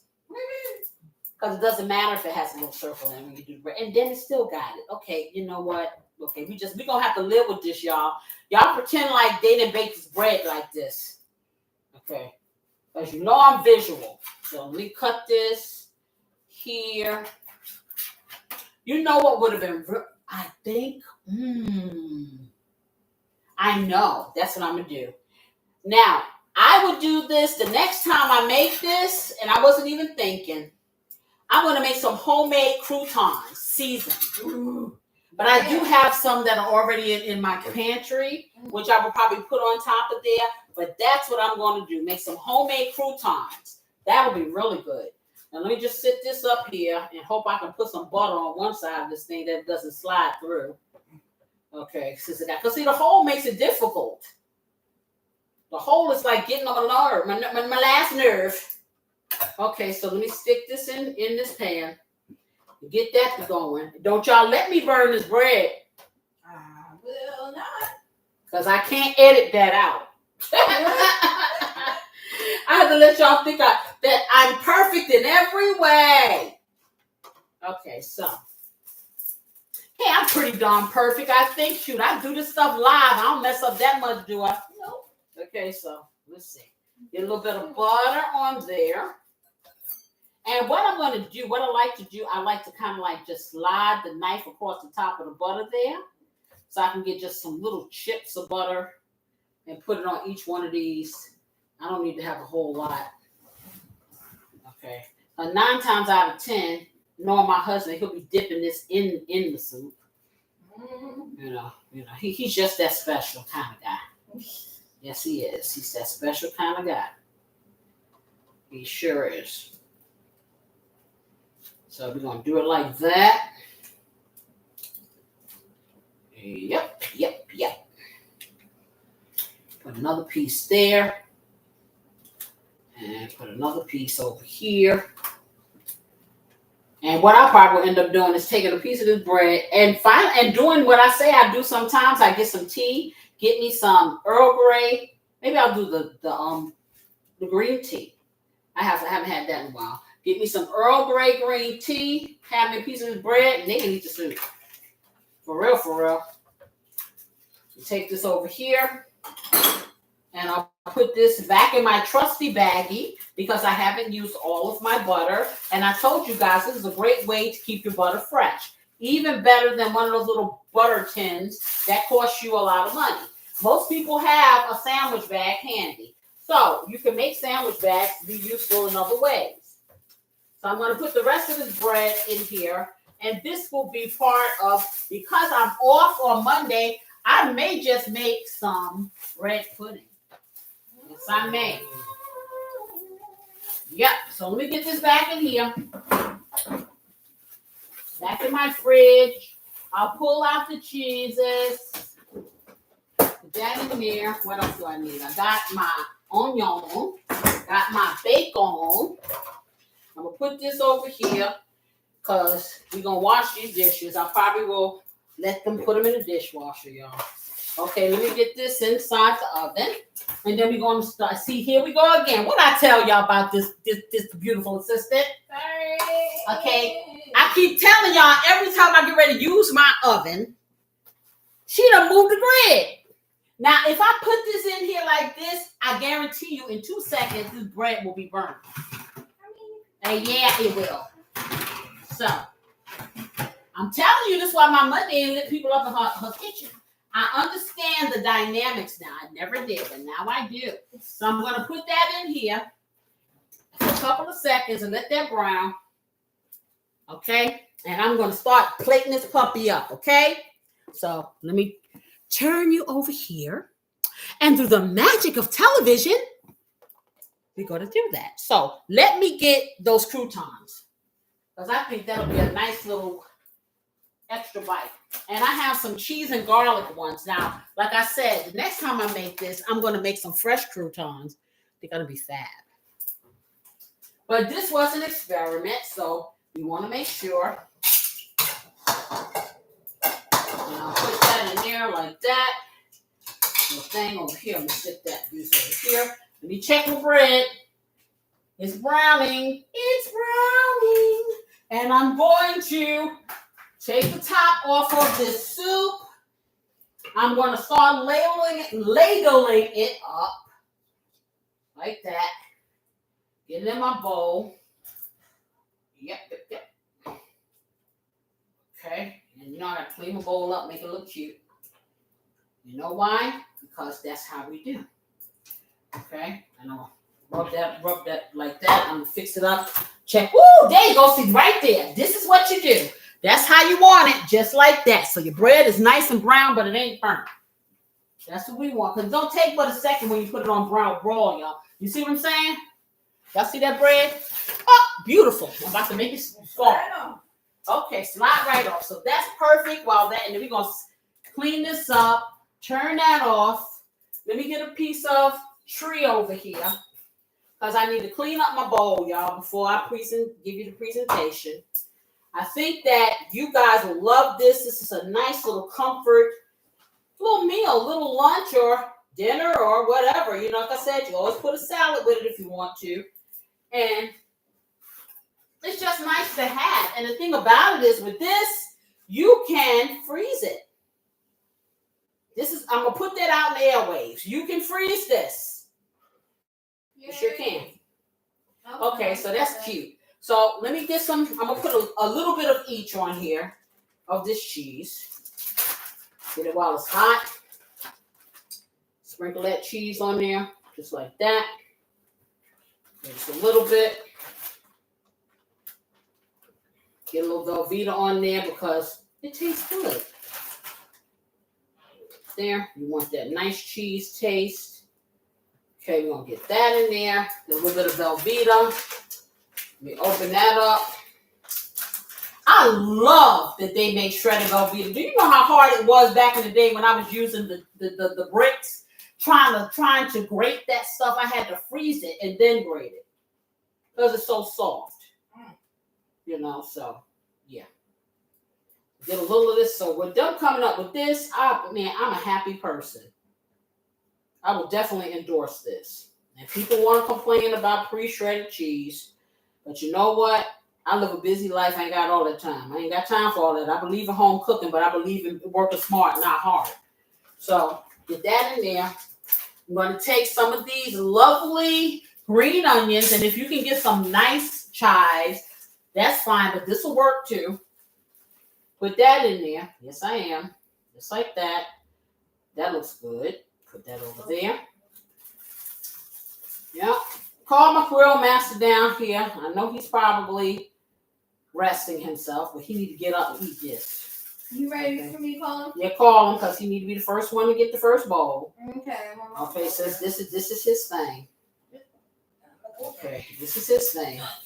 I'm gonna put some bacon, y'all. I ain't forgot that nice chunky applewood bacon. You don't want to forget that. Get that all up in there. All up in there. Yes. Tell me you better hurry up because I may eat it. And that's why I say this is overloaded because everything I'm putting in here are nice big chunks. You have the smoothness of the pureed soup. You have the texture of the pieces of tomato. You have the layers of flavors. You have all of the nice fixings on top of here, which is really, really good. And it's all in one bowl. And with the exception, like I said, and I could have I could have used just one pot for all this. It's just me. I have to have separate things sometimes. I just do. That's just me. Now let's see what we do about these croutons.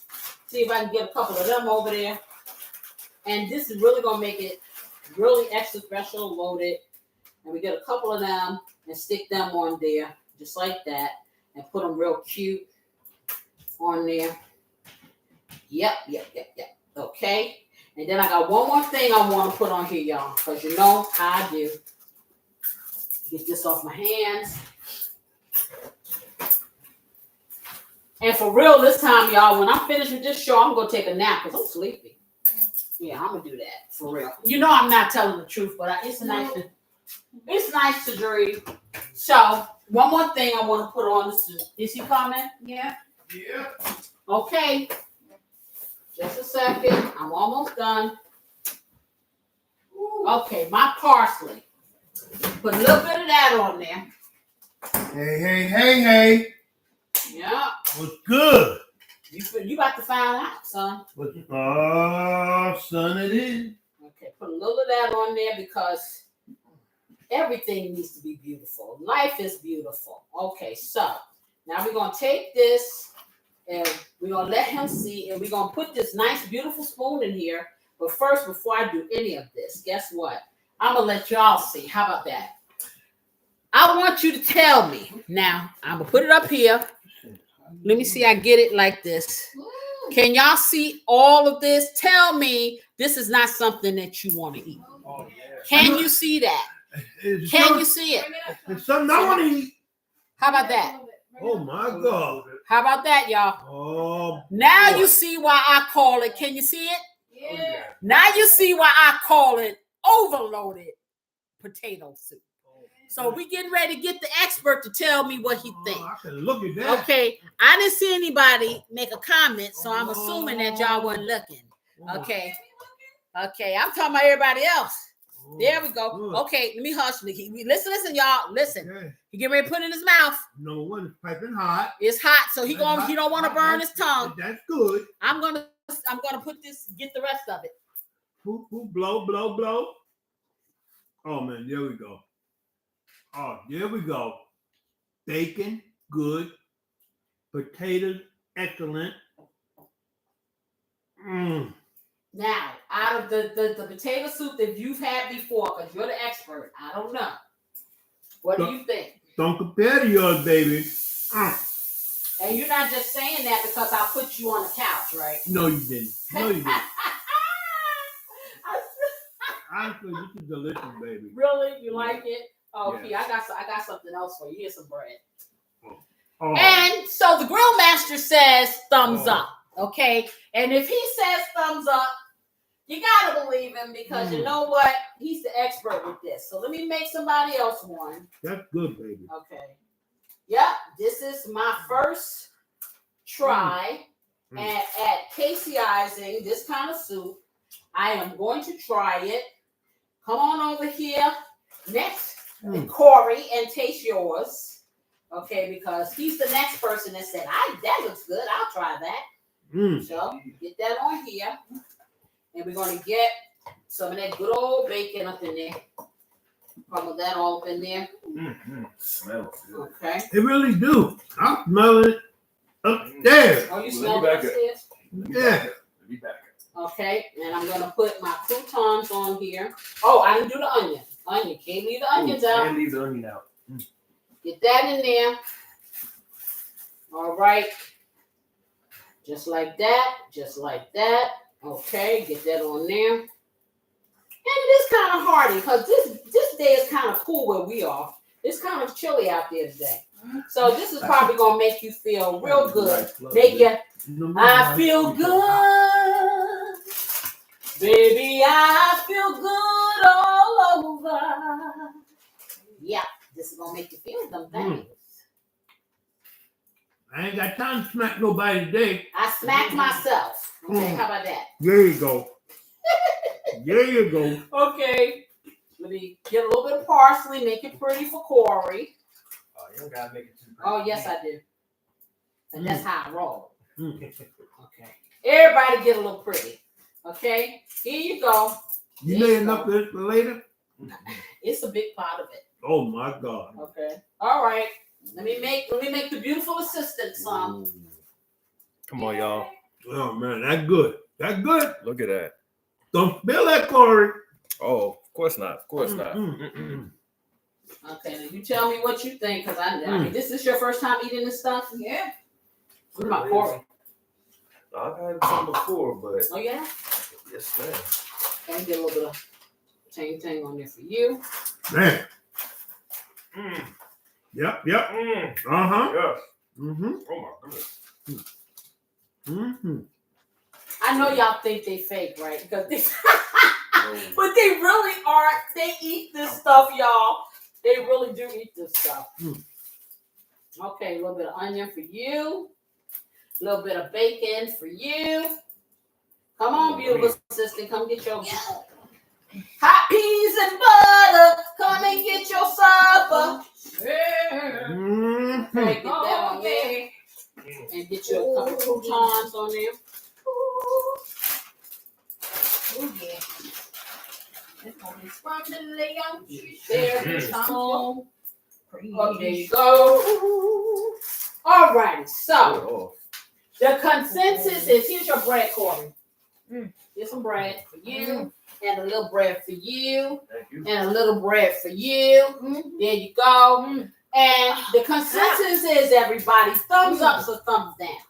Up. Thumbs All up. the way. All the way up. Okay, I've y'all. never had All the way up. I've never had potato soup before. I will start now. Okay, so So, everybody loves the potato soup because Casey loves the kids. Take the little kid. All right, y'all. Let me tell you, if you like this video, and I hope you do like this live stream, hey, hit the like button. If you're new here, subscribe.